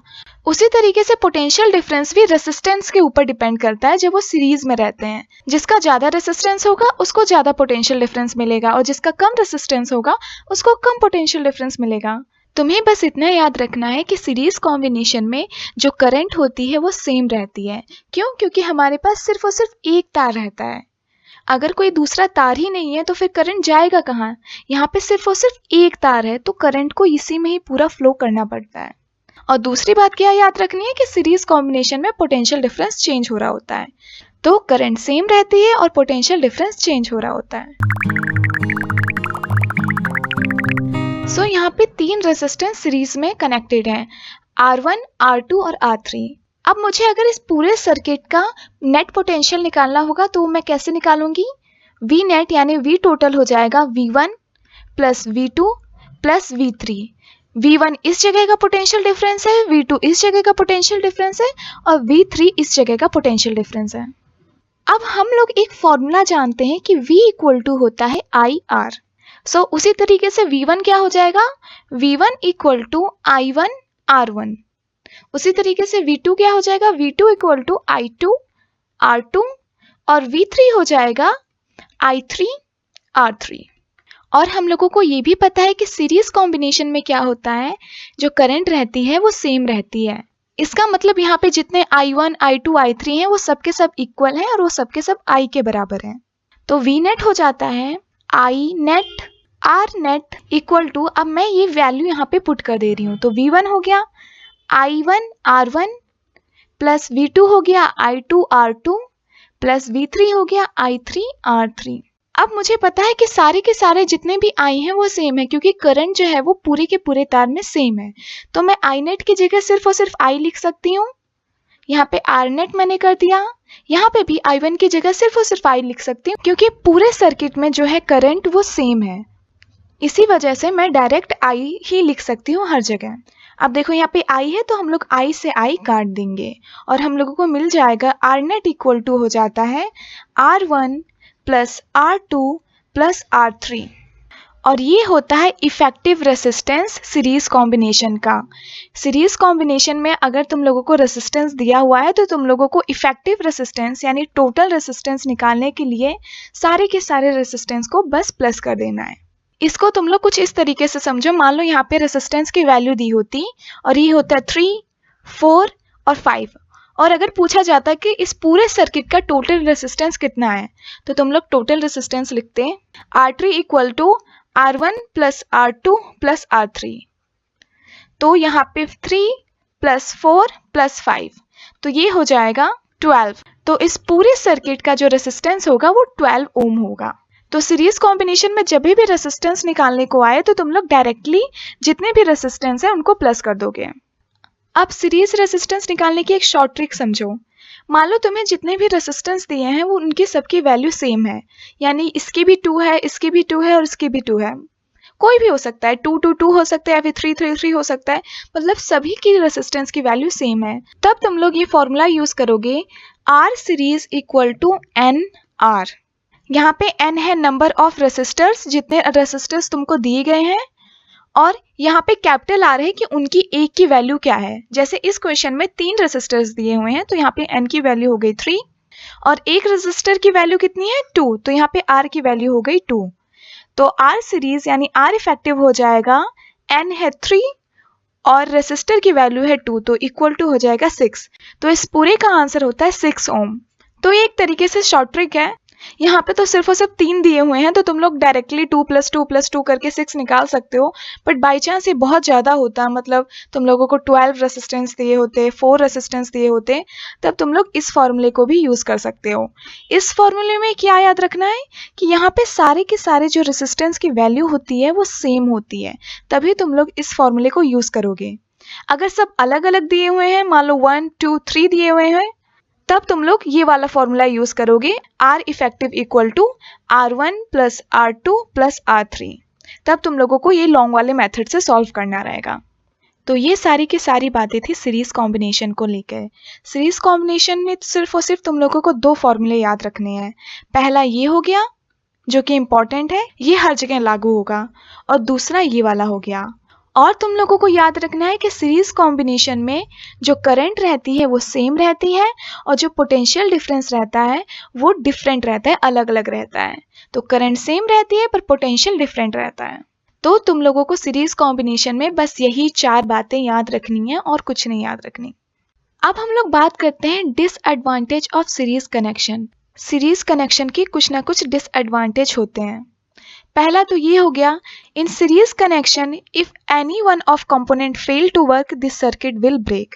मान लो तुमने यहाँ पे एक अपना टीवी लगा रखा है सीरीज में, उसके बाद तुम लोगों ने हीटर लगा रखा है, और उसके बाद तुम लोगों ने अपना फैन लगा रखा है। अब मान लो इसमें में से अगर कोई एक चीज खराब हो गया, मतलब तुम्हारा फैन अगर खराब हो गया, तो ये पूरा का पूरा सर्किट ब्रेक हो जाएगा। तब ना टीवी में इलेक्ट्रिसिटी पहुंचेगी ना हीटर में। और ये एक्चुअली में बहुत डिफिकल्ट होता है पता करना कि कौन सी चीज खराब हो गई है, क्योंकि सारी की सारी चीजें एक ही साथ बंद हो जाती हैं। तो ये डिफिकल्ट रहता है कि एक्चुअली में कौन सी चीज खराब हुई है। और सेकंड डिसएडवांटेज ये है कि it is not possible to connect bulb and heater in a series because they need different value of current to operate properly. मतलब कि देखो, हम लोगों ने पढ़ा है कि जो सीरीज में है जो करंट है वो सेम रहती है, पर अगर हम लोग हीटर और टीवी को साथ में सीरीज में कनेक्ट कर दें, हीटर को ज़्यादा करंट चाहिए होता है ऑपरेट होने के लिए और टीवी को कम चाहिए होता है, पर करंट तो सेम ही रहती है। तो अगर हम लोग ज़्यादा करंट डालेंगे तो हमारा टीवी जल जाएगा, और अगर हम लोग कम करंट डालेंगे तो हमारा हीटर नहीं चलेगा। सो इसीलिए इन्हीं कारणों की वजह से हम लोग एक नया कॉम्बिनेशन पढ़ते हैं, वो रहता है पैरेलल कॉम्बिनेशन। पैरेलल कॉम्बिनेशन में सारे के सारे डिसएडवांटेज दूर हो जाते हैं। तो अब हम लोग बात करते हैं पैरेलल कॉम्बिनेशन के ऊपर। पैरेलल कॉम्बिनेशन में क्या होता है, सारे के सारे रेसिस्टेंस पैरेलली कनेक्ट होते हैं। जैसे कि ये हो गया R1, R2 और R3, ये तीनों के तीनों रेसिस्टेंस पैरेलली कनेक्टेड है। पैरेलल का मतलब होता है कि एक पॉइंट से, जैसे ये पॉइंट ए हो गया और ये पॉइंट बी हो गया, तो एक पॉइंट से दूसरे पॉइंट जाने तक कई सारे रास्ते बन जाएं, उसी को हम लोग पैरेलल कनेक्शन बोलते हैं। पर सीरीज में क्या होता है कि एक ही वायर रहती है और कोई और दूसरा रास्ता नहीं रहता। तो यहाँ पे जब कोई दूसरा रास्ता नहीं रहता तब हम लोग बोलते हैं कि ये सारे के सारे सीरीज में कनेक्टेड हैं। तो पैरेलल कनेक्शन में क्या होता है कि यहाँ पे जो करंट रहती है वो डिफरेंट हो जाती है। तो करंट डिफरेंट होती है और जो पोटेंशियल डिफरेंस रहता है वो चारों तरफ सेम रहता है। ये तो काफ़ी कॉमन सी बात है कि करंट डिफरेंट हो जाएगी। क्यों? क्योंकि यहाँ पे हम लोग 3 तार यूज़ कर रहे हैं। तो जब हम लोग तार ही अलग कर दे रहे हैं, तो यहाँ से अगर आई करंट जारी होगी तो कुछ पार्ट यहाँ जाएगा, कुछ पार्ट यहाँ जाएगा और कुछ पार्ट यहाँ जाएगा। इसको तुम लोग कुछ इस तरीके से समझो, मान लो कि तुम्हारे पास एक पाइप है और यहाँ आके ये पाइप 2 पार्ट में डिवाइड हो गई। तो जब तुम लोग यहाँ से पानी डालोगे तो कुछ पानी यहाँ फ्लो करेगा और कुछ पानी यहाँ फ्लो करेगा। सो पानी डिवाइड हो जाएगा। उसी तरीके से जो करंट भी है वो डिवाइड हो जाती है तीनों के तीनों ब्रांचेस में। तो इसीलिए पैरेलल कॉम्बिनेशन में करंट जो है वो डिफरेंट हो जाती है और पोटेंशियल डिफरेंस जो है वो सेम हो जाता है। अब पोटेंशियल डिफरेंस क्यों सेम होता है? तो इसको तुम लोग कुछ इस तरीके से समझो। मान लो तुम्हारे पास पाइप रखी हुई है, 3 पाइप हैं, 1, 2 और ये 3। तुम्हारे पास 3 पाइप हैं। आई होप तुम लोगों को ये ड्राइंग अच्छे से समझ में आ रही होगी। सो तुम्हारे पास 3 पाइप हैं और यहाँ पे तुमने 3 पेबल रख लिए हैं, छोटे छोटे 3 पत्थर। अब जब तुम यहाँ से पानी डालोगे तो अगर ये तीनों के तीनों पाइप सेम रहेंगी, सेम डायमीटर की बनी रहेंगी, तो इन तीनों पत्थरों पे सेम प्रेशर पड़ेगा, सेम फोर्स लगेगा। तो इन तीनों पत्थर पे सेम फोर्स पड़ेगा। अगर ये पत्थर छोटा होगा तो ज़्यादा दूर तक जाके गिरेगा और अगर ज़्यादा बड़ा होगा तो थोड़ा सा ही गिरेगा, पर फोर्स जो है वो सेम लगेगी। उसी तरीके से इन तीनों ब्रांचेस में पोटेंशियल डिफरेंस सेम रहता है। अगर रेसिस्टेंस कम होगा तो पोटेंशियल डिफरेंस भी कम हो जाता है, अगर रेसिस्टेंस ज़्यादा होता है तो पोटेंशियल डिफरेंस भी ज़्यादा हो जाता है, क्योंकि V = IR होता है। यहाँ पे potential difference is directly proportional to R। अब देखो यहाँ पे जो करंट है वो 3 ब्रांचेस में बट गई। ऊपर वाला हो गया I1, I2 और I3। अब अगर हम लोगों को टोटल करंट फाइंड करनी है, यानी I नेट या फिर इसको I टोटल बोल दो, तो क्या हो जाएगी I1 plus I2 plus I3। हम तीनों के तीनों जो करंट है उनको प्लस कर देंगे तो हम लोगों को टोटल करंट मिल जाएगी। अब हम लोगों ने एक फॉर्मूला पढ़ा था कि V = IR होता है, तो यहाँ से I का फॉर्मूला निकल के आ जाता है V/R। मैंने बस इस R को यहाँ पे मूव कर दिया, तो I का फॉर्मूला हो जाता है V/R। तो अब I नेट क्या हो जाएगा, V नेट, यानी जो पूरे सर्किट का जितना भी पोटेंशियल डिफरेंस है, तो V net divided by resistance, जो टोटल रेसिस्टेंस है, इक्वल टू I1 क्या हो जाएगा, इस वाले ब्रांच में जितनी करंट फ्लो हो रही है वो हो जाएगी V1/R1। सो I1 हो जाएगी V1/R1, I2 हो जाएगी V2/R2 और I3 हो जाएगी V3/R3। अब हम लोगों को पता ही है कि पैरेलल कॉम्बिनेशन में जो पोटेंशियल रहता है वो सेम रहता है, यानी कि यहाँ पे जो भी V नेट है, V1 है, V2 है, V3, ये सब के सब सेम है, तो उनको हम लोग V लिख सकते हैं। तो मैंने यहाँ पे V लिख दिया और यहाँ पे R नेट रहा, V/R1 हो गया, V/R2 हो गया और यहाँ पे हो गया V/R3। अब V सेम है तो हम लोग यहाँ से इन तीनों को काट सकते हैं। तो एट द एंड हम लोगों को जो फॉर्मूला मिल जाता है वो मिल जाता है I net = R1 plus R2 plus R3। यही हमारा फॉर्मूला निकल के आता है पैरेलल कॉम्बिनेशन के लिए। तो पैरेलल कॉम्बिनेशन में क्या होता है कि हम लोग R नेट फाइंड करते हैं, 1/R नेट हो जाता है। R नेट मतलब इफेक्टिव रेसिस्टेंस, यानी टोटल रेसिस्टेंस, वो हो जाता है 1/R1 plus 1/R2 plus 1/R3। अब इसके ऊपर एक छोटा सा क्वेश्चन सॉल्व कर लेते हैं जिससे तुम लोगों को बात समझ में आ जाएगी। मान लो 3 रेसिस्टेंस है और उनकी वैल्यू 2, 3, 4 दी हुई है, तो इस पूरे सर्किट का टोटल रेसिस्टेंस हम लोग कैसे निकालेंगे? हम लोग लिखेंगे 1/R नेट, यानी R इफेक्टिव, बात एक ही है, R net, R effective, R total, ये सब एक ही है, मतलब पूरे सर्किट का हम लोगों को रेसिस्टेंस निकालना है।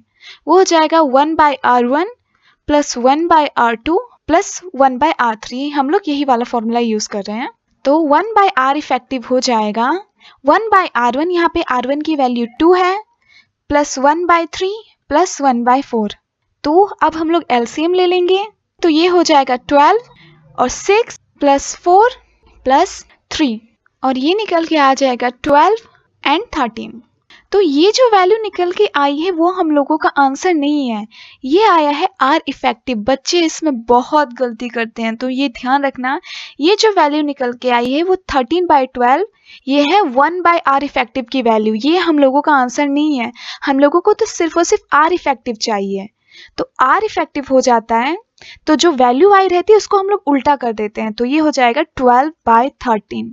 तो 12/13 ही हमारा आंसर रहेगा। यहाँ पे जो इसको सॉल्व करके वैल्यू आती है वो 1/R इफेक्टिव की आती है। बच्चे एक्चुअली में जल्दबाजी में यही चीज़ लिख के आ जाते हैं, पर हम लोगों को 1/R इफेक्टिव नहीं निकालना है, हम लोगों को सिर्फ और सिर्फ R इफेक्टिव निकालना है। तो इसलिए हम लोग इसी को उल्टा कर देते हैं, मतलब 12 ऊपर चला जाएगा और 13 नीचे आ जाएगा, तो हमारा राइट आंसर होगा 12/13 ओम। तो इस पूरे सर्किट का जो रेसिस्टेंस रहेगा वो रहेगा 12/13 ओम्स। आई होप तुम लोगों को ये क्वेश्चन एकदम अच्छे से समझ में आ गया होगा। अब पैरेलल रेसिस्टेंस निकालने की भी शॉर्ट ट्रिक होती है।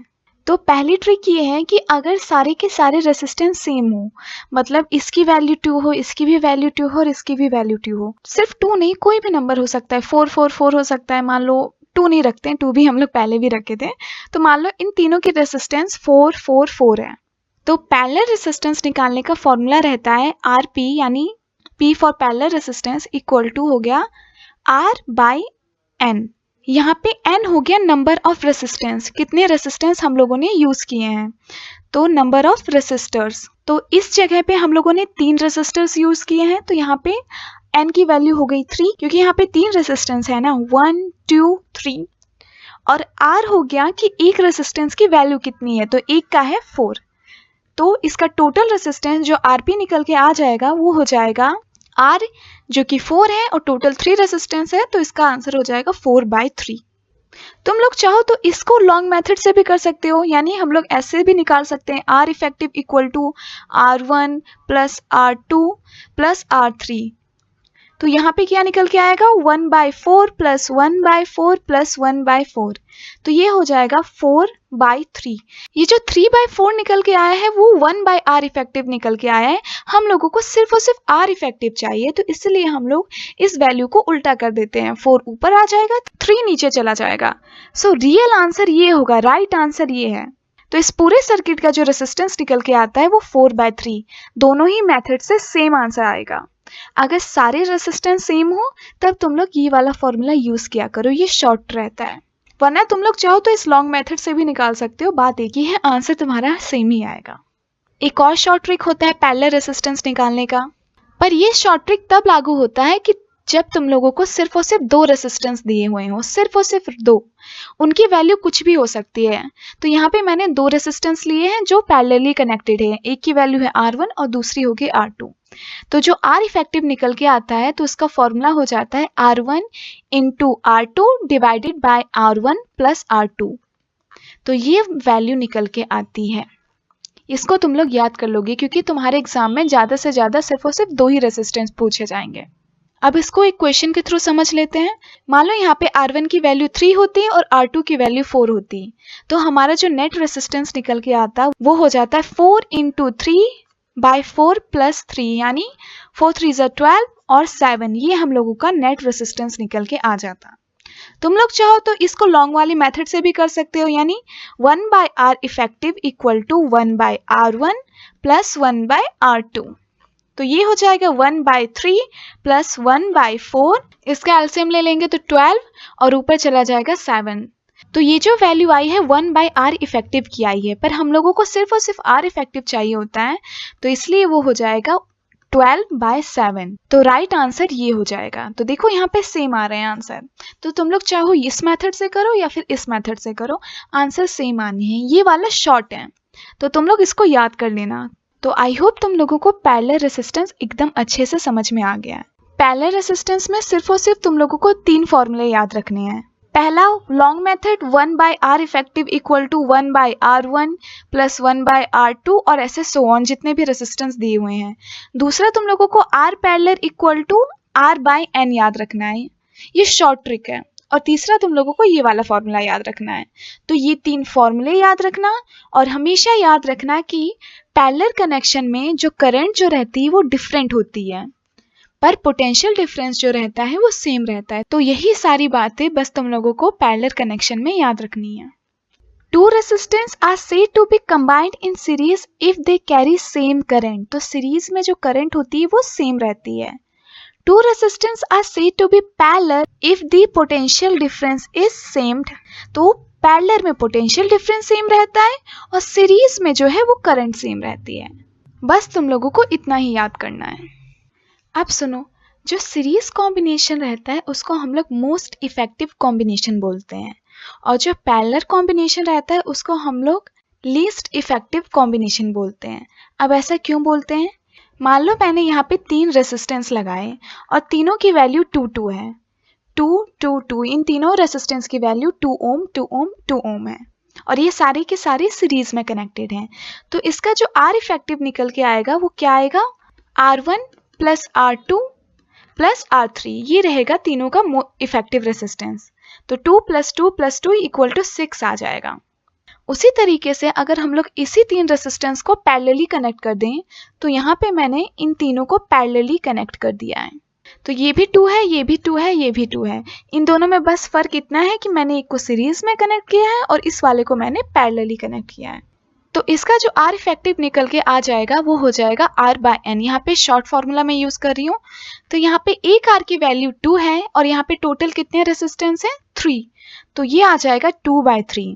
अब तुम लोग अगर ज़रा सा भी ऑब्जर्व करोगे तो तुम लोग देखोगे कि अगर हम लोग 3 रेसिस्टेंस को सीरीज में कनेक्ट करते हैं तो हमारा आंसर 6 आता है, जो कि इंडिविजुअल रेसिस्टेंस से भी ज़्यादा है। तो यहाँ पे हम लोगों को एक बहुत ज़्यादा रेसिस्टेंस मिल जाता है।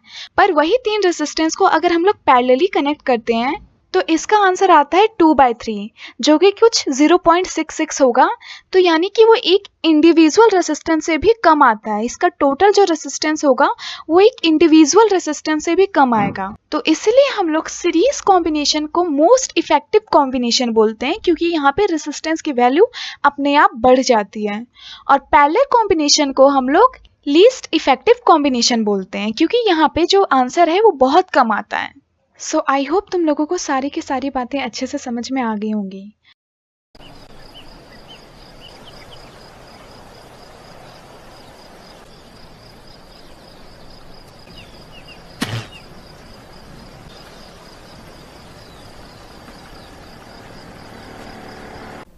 आई नो काफ़ी ज़्यादा टाइम लग गया इस लेक्चर को आने में। सो ये इलेक्ट्रिसिटी का लास्ट पार्ट है। इस पार्ट के बाद तुम लोगों का पूरा चैप्टर अच्छे से कंप्लीट हो जाएगा।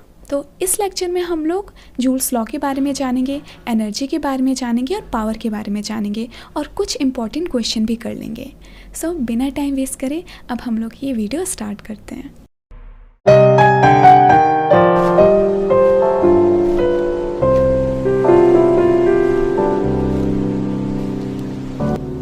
तो जूल्स लॉ पढ़ने से पहले हम लोग ये जान लेते हैं कि ईएमएफ और टर्मिनल वोल्टेज किसे बोलते हैं। सो ईएमएफ क्या होता है? The potential difference between two terminals of cells when there is no current flowing through it. मतलब देखो, सेल को हम लोग एक बड़ी सी लाइन और एक छोटी लाइन से डिनोट करते हैं। तो जो बड़ी रहती है वो प्लस रहती है और जो छोटी लाइन रहती है उसको नेगेटिव टर्मिनल बोलते हैं। तो इन दोनों के बीच में जो पोटेंशियल डिफरेंस जनरेट हो जब कोई भी करंट फ्लो नहीं हो रहा हो, उसी को हम लोग ईएमएफ बोलते हैं, इलेक्ट्रोमोटिव फोर्स। मतलब कि सर्किट के अंदर जब कोई भी करंट नहीं फ्लो कर रहा हो तब जो पोटेंशियल डिफरेंस रहता है उसी को हम लोग ईएमएफ बोलते हैं। और टर्मिनल वोल्टेज किसे बोलते हैं? जब उसी सर्किट के अंदर करंट फ्लो कर रही हो। तो जब करंट फ्लो कर रही होती है तब का जो पोटेंशियल डिफरेंस रहता है दो टर्मिनल के बीच में, मतलब प्लस और माइनस के बीच में, उसको हम लोग टर्मिनल वोल्टेज बोलते हैं। The potential difference between two terminals of cells when current is flowing through the circuit. अब सुनो, ये जो बैटरी होती है ना, ये कुछ रेसिस्टेंस ऑफर करती है। मतलब कि बैटरी भी ना जो करंट के फ्लो को थोड़ा बहुत रोकती है। इवन जो तार होते हैं वो भी ना थोड़ा बहुत करंट के फ्लो को रोकते हैं। तो उनको हम लोग इंटरनल रेसिस्टेंस बोलते हैं। सो इंटरनल रेसिस्टेंस क्या हो गया? ऐसा रेसिस्टेंस जो या तो बैटरी के द्वारा ऑफर किया जा रहा है या फिर वायर के द्वारा। So internal resistance refer to the opposition to a flow of current offered by a cell and battery themselves resulting in generation of heat। तो इससे क्या होता है कि जो हीट जनरेट होती है, तो इंटरनल रेसिस्टेंस से हीट जनरेट होती है। आई होप तुम लोगों को सारी की सारी बातें अच्छे से समझ में आ गई होंगी। बस तुम लोगों को इस स्लाइड से इतना जानना है कि ईएमएफ मतलब कि पोटेंशियल डिफरेंस जब कोई भी करंट फ्लो नहीं हो रही है। टर्मिनल वोल्टेज मतलब पोटेंशियल डिफरेंस जब करंट फ्लो हो रही है सर्किट में। और जो इंटरनल रेजिस्टेंस रहते हैं वो बैटरी, सेल और वायर ऑफर करते हैं और इनसे हीट जनरेट होता है। अब हम लोग आगे बढ़ते हैं। अब हम लोग पढ़ते हैं हीटिंग इफेक्ट ऑफ करंट के बारे में। मेनली इसमें तुम लोगों को जूल्स लॉ पढ़ना है। तो जब भी करंट फ्लो होती है तो कुछ ना कुछ वो हीट प्रोड्यूस करती है। तो तुम लोग खुद भी देखे होगे कि जब तुम लोग ज़्यादा देर तक फ़ोन इस्तेमाल कर लेते हो तो जो फ़ोन है वो गर्म हो जाता है। वैसे अभी के फ़ोन नहीं होते, पहले के फ़ोन होते थे। तो जो फ़ोन है वो गर्म हो जाता है। या फिर तुम लोग बहुत देर तक अगर फ़ोन को चार्ज में लगा देते हो तो वो जो फ़ोन है तो भी वो गर्म हो जाता था पहले, अब नहीं होता है वैसे, या फिर अभी भी किसी किसी फ़ोन में हो जाता है। जूल्स जी ने कहा था कि जो ये हीट प्रोड्यूस होती है वो डायरेक्टली प्रोपोर्शनल रहती है करंट के स्क्वायर के। और डायरेक्टली प्रोपोर्शनल रहती है रेसिस्टेंस के, और डायरेक्टली प्रोपोर्शनल रहती है टी फॉर टाइम के। तो इसी को हम लोग जूल्स लॉ बोलते हैं। तो अगर फॉर्मूला फिर निकल के आ जाता है I² RT, यही होता है जूल्स लॉ। मतलब कि किसी भी सर्किट में जो हीट प्रोड्यूस होगी वो डायरेक्टली प्रोपोर्शनल रहेगी करंट के स्क्वायर के, रेसिस्टेंस के और टाइम के। तो ये फॉर्मूला तुम लोग याद कर लोगे, इसी को हम लोग जूल्स लॉ बोलते हैं। तो जूल्स लॉ कुछ नहीं, बस ये फॉर्मूला देता है कि जो हीट जो प्रोड्यूस होती है वो डायरेक्टली प्रोपोर्शनल रहते हैं करंट के स्क्वायर के। आई होप तुम लोगों को सारी की सारी बातें अच्छे से समझ में आ रही होंगी। इतनी बात तो हम लोगों ने जान ली कि कभी भी जब करंट फ्लो होगी तो कुछ ना कुछ हीट प्रोड्यूस करेगी, और इस हीट का फॉर्मूला आ जाएगा I² RT। मतलब जो हीट प्रोड्यूस होगी वो इतनी होगी। इस फॉर्मूले से हम लोग हीट की वैल्यू निकाल लेंगे। अब हम लोग एप्लीकेशन जानते हैं इस हीटिंग इफ़ेक्ट के बारे में। तो हम लोग ये हीटिंग इफ़ेक्ट अपनी रियल लाइफ में कहाँ पे यूज़ करते हैं। तो सबसे पहला आ जाता है आयरन्स में यूज़ करते हैं, टोस्टर, अवन और हीटर में। तो जो तुम लोग प्रेस करते हो कपड़े तो इलेक्ट्रिसिटी देते हो और उससे हीट प्रोड्यूस होती है, और इसी की वजह से हम लोगों के जो कपड़े हैं वो प्रेस हो जाते हैं। उसी तरीके से हीटर में ये कुछ इस तरीके से जो कॉइल वाला पार्ट रहता है, जब हम लोग इलेक्ट्रिसिटी देते हैं तो ये वाला जो पार्ट है वो एकदम गर्म हो जाता है, रेड कलर का हो जाता है गर्म होने के बाद। तो इससे हीट प्रोड्यूस होती है। अब देखो, इससे काफ़ी फेमस क्वेश्चन आता है, जो हीटर होता है उसमें ये वाला पार्ट एकदम गर्म हो जाता है, पर जो वायर से हम लोग हीटर को कनेक्ट कर रहे होते हैं वो क्यों नहीं गर्म होता। इसको हम लोग कॉर्ड बोलते हैं, जो वायर से हम लोग स्विच जो बनाते हैं जिस वायर से। तो क्वेश्चन ये रहता है कि जो स्विच वाला वायर है वो एकदम गर्म क्यों नहीं होता, बल्कि ये जो कॉइल वाला पार्ट है वो ईजिली गर्म हो जाता है, एकदम रेड हॉट हो जाता है। तो इसका राइट आंसर ये है कि देखो, जब तुम लोग फॉर्मूला देख रहे हो तो heat is directly proportional to resistance है। देखो, करंट तो सेम ही रहती है क्योंकि सिर्फ और सिर्फ सिंगल ही सब लोग सीरीज़ में कनेक्टेड रहते हैं, तो करंट तो दोनों में सेम ही रहती है। पर रेसिस्टेंस देखो, तो ये जो कॉइल वाला पार्ट रहता है जो नाइक्रोम का एक्चुअली में बना रहता है, तो इसमें जो रेसिस्टेंस रहता है वो बहुत ज़्यादा रहता है। इस वजह से जो हीट प्रोड्यूस होती है वो बहुत ज़्यादा रहती है और एकदम रेड कलर का हो जाता है ये। पर जिससे हम लोग स्विच से कनेक्ट करते हैं जो वायर, वो एल्युमिनियम का बना रहता है या फिर कॉपर का बना रहता है, तो इसकी जो रेसिस्टेंस रहती है वो लो रहती है, तो ये उतना हीट नहीं होता। आई होप तुम लोगों को ये अच्छे से समझ में आ गया होगा। सेकेंड एप्लीकेशन है, it also used in bulb to produce light. तो जो इलेक्ट्रिक बल्ब्स होते हैं वहाँ पे भी हम लोग इस फेनोमेना को यूज़ करते हैं। वहाँ पे इलेक्ट्रिसिटी प्रोवाइड करते हैं और जो बल्ब है वो हमारा ग्लो करता है, क्योंकि वहाँ से हीट प्रोड्यूस हो रही होती है, इस वजह से वो ग्लो करता है। तो ये तुम लोग देख रहे हो ना, इसी टाइप के बल्ब होते हैं, तो ये ग्लो करते हैं। ट्यूबलाइट नहीं, ट्यूबलाइट में हम लोग एक्चुअली में गैसेस का इस्तेमाल करते हैं। जो इस टाइप के बल्ब होते हैं यहाँ पे ये इफ़ेक्ट काम करता है। और तीसरा जो है, हम लोग फ्यूज़ में इसका यूज़ करते हैं। तो फ्यूज़ कुछ इस तरीके का होता है, यहाँ पे हम लोग वायर कनेक्ट कर देते हैं। ये जो रहती है वो सप्लाई वायर रहती है, तो बीच में जो फ्यूज़ रहता है उसके अंदर एक पतली सी वायर रहती है। तो ये देख रहे हो ना तुम लोग, ये पतली सी वायर रहती है। जब हाई करंट फ्लो होता है सर्किट में, मतलब कि ऐसा हाई करंट जो हमारे डिवाइसेस को नुकसान पहुंचाता है, तब जब ये हाई करंट यहाँ से गुजरता है, इस पतली सी वायर से जाता है, तो ये जो वायर है वो पिघल जाती है, मेल्ट हो जाती है, और ये जो सर्किट है ब्रेक हो जाता है। तो अगर ये वायर जो है मेल्ट हो जाएगी तो सर्किट ब्रेक हो जाएगा, क्योंकि सर्किट अब कंप्लीट नहीं रहेगा। तब ये जो हाई करंट है वो हमारे डिवाइसेस तक नहीं पहुंच पाती है और हमारा डिवाइस जो है वो सेफ़ रहता है। तो यही रहती है वर्किंग ऑफ फ्यूज़। तो इसका हम लोग यूज़ करते हैं फ्यूज़ बनाने में भी। तुम लोग ये पढ़ सकते हो, वैसे काफ़ी है जो मैंने बता दिया है। अब हम लोग आगे बढ़ते हैं। अब हम लोग बात करते हैं इलेक्ट्रिक पावर के ऊपर। The rate of electrical energy consumed in a circuit is called electric power। मतलब एक सर्किट के अंदर जितनी भी एनर्जी कंज्यूम हो रही है कुछ पर्टिकुलर टाइम में, उसी को हम लोग पावर बोलते हैं। मतलब power equal to energy by time. तुम लोगों ने एक और डेफिनेशन सुनी होगी कि rate of doing work is known as power. तो एनर्जी और वर्क सेम है फिज़िक्स में, दोनों की जो यूनिट रहती है, दोनों का जो ऐसा यूनिट रहता है जूल आता है। तो कहीं पे भी फिज़िक्स में अगर एनर्जी बोला जा रहा है या फिर वर्क डन बोला जा रहा है तो दोनों का मतलब एक ही है। तो पावर क्या हो गई?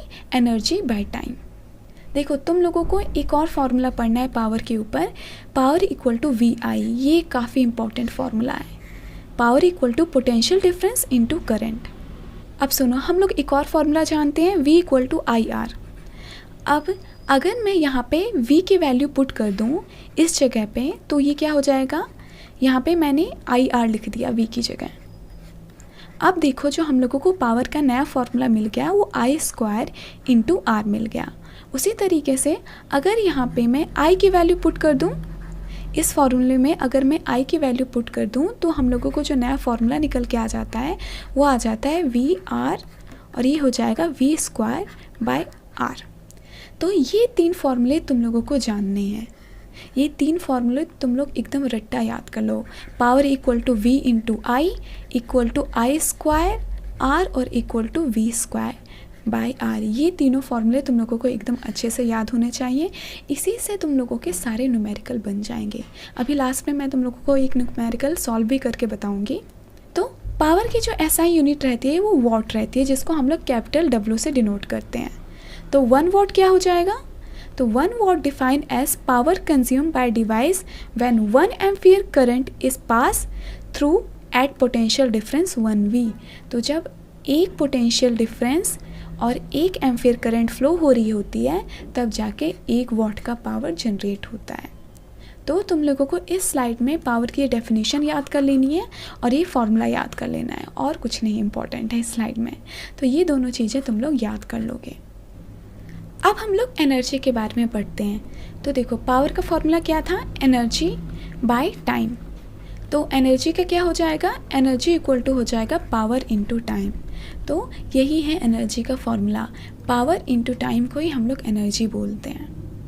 मतलब एक सर्किट में कितनी पावर कंज्यूम हो रही है कुछ पर्टिकुलर टाइम में, उसी को हम लोग एनर्जी बोलेंगे। अब देखो एनर्जी की यूनिट क्या होती है, जूल। पर ये जो जूल है वो काफ़ी छोटी यूनिट है। मतलब जो हम लोग घर में जो बिजली इस्तेमाल करते हैं, मतलब जो हमारे घरों में इलेक्ट्रिसिटी बिल आता है, जो हम लोग एनर्जी इस्तेमाल करते हैं, वो जूल के फॉर्म में नहीं आता, वो आता है किलो वॉट आवर के फॉर्म में।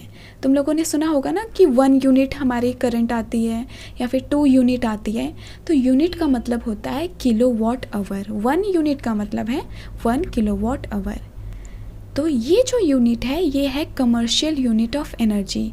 जो हमारे घरों में बिजली का बिल आता है वो इसी यूनिट में आता है। और ये जो यूनिट रहती है वो एनर्जी की यूनिट है। लोग ना ये वॉट देख के समझ जाते हैं कि ये पावर की यूनिट है, बट ऐसा नहीं है। 1 किलो वॉट आवर ये एनर्जी की यूनिट है, और 1 किलो वॉट होता है 3.6 इंटू 10⁻⁶ जूल के बराबर। तो ये तुम लोग अच्छे से याद कर लोगे। A kilowatt hour is a amount of energy consumed by a machine working at rate of 1 kilowatt for 1 hour। तो कोई भी मशीन 1 घंटे तक चलती है और वो किलोवाट पावर इस्तेमाल करती है। किलोवाट मतलब कि 10⁻³ पावर वो इस्तेमाल करती है 1 घंटे में, तो उसको बोलेंगे कि वो 1 किलोवाट एनर्जी यूज़ कर रही है। आई होप तुम लोगों को सारी के सारी बातें अच्छे से समझ में आ गई होंगी। इस स्लाइड में तुम लोगों को एनर्जी का फॉर्मूला याद करना है और 1 किलोवाट की वैल्यू याद करनी है। और 1 किलोवाट आवर एनर्जी की यूनिट होती है, पावर की नहीं, ये भी याद कर लेना। अब हम लोग कुछ क्वेश्चन सॉल्व कर लेते हैं इस टॉपिक से रिलेटेड जो बार बार आते रहते हैं। सो ये जो क्वेश्चन है काफ़ी फेमस क्वेश्चन है और इवन ये PYQ भी है, तो ये काफ़ी इंपॉर्टेंट क्वेश्चन है। सो ये क्वेश्चन पूछ रहा है ए इलेक्ट्रिक लैम्प ऑफ रेसिस्टेंस 20 ओम। तो एक इलेक्ट्रिक लैम्प है जिसका रेसिस्टेंस 20 ओम दिया हुआ है, and a conductor of resistance 4 ओम। तो यहाँ पे कंडक्टर है जिसका रेसिस्टेंस 4 ओम दिया हुआ है, are connected to 6V battery as shown in figure. तो यहाँ पे जो दिख रहा है तुम लोगों को 6 पोटेंशियल डिफरेंस दी गई है बैटरी की। हम लोगों को बताना है the total resistance of A circuit. तो बताना है कि इस पूरे सर्किट का जो रेसिस्टेंस है वो कितना है। अब देखो रेसिस्टेंस तो यहाँ पे 2 दिए गए हैं और दोनों के दोनों सीरीज़ में कनेक्टेड हैं, तो जो टोटल रेसिस्टेंस हो जाएगा वो क्या हो जाएगा, 4 + 20 = 24। तो टोटल रेसिस्टेंस आ जाएगा 24 ओम। सेकेंड पूछा गया है the current through the circuit. अब करंट का फॉर्मूला क्या रहता है, V = IR होता है। तो करंट क्या हो जाएगा, V/R।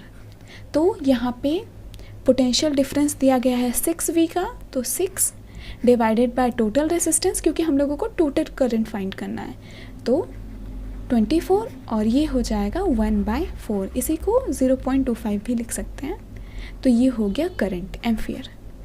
The potential difference across electric lamp and conductor, तो हम लोगों को बताना है कि पोटेंशियल डिफरेंस क्या होगा इलेक्ट्रिक लैम्प में और कंडक्टर में।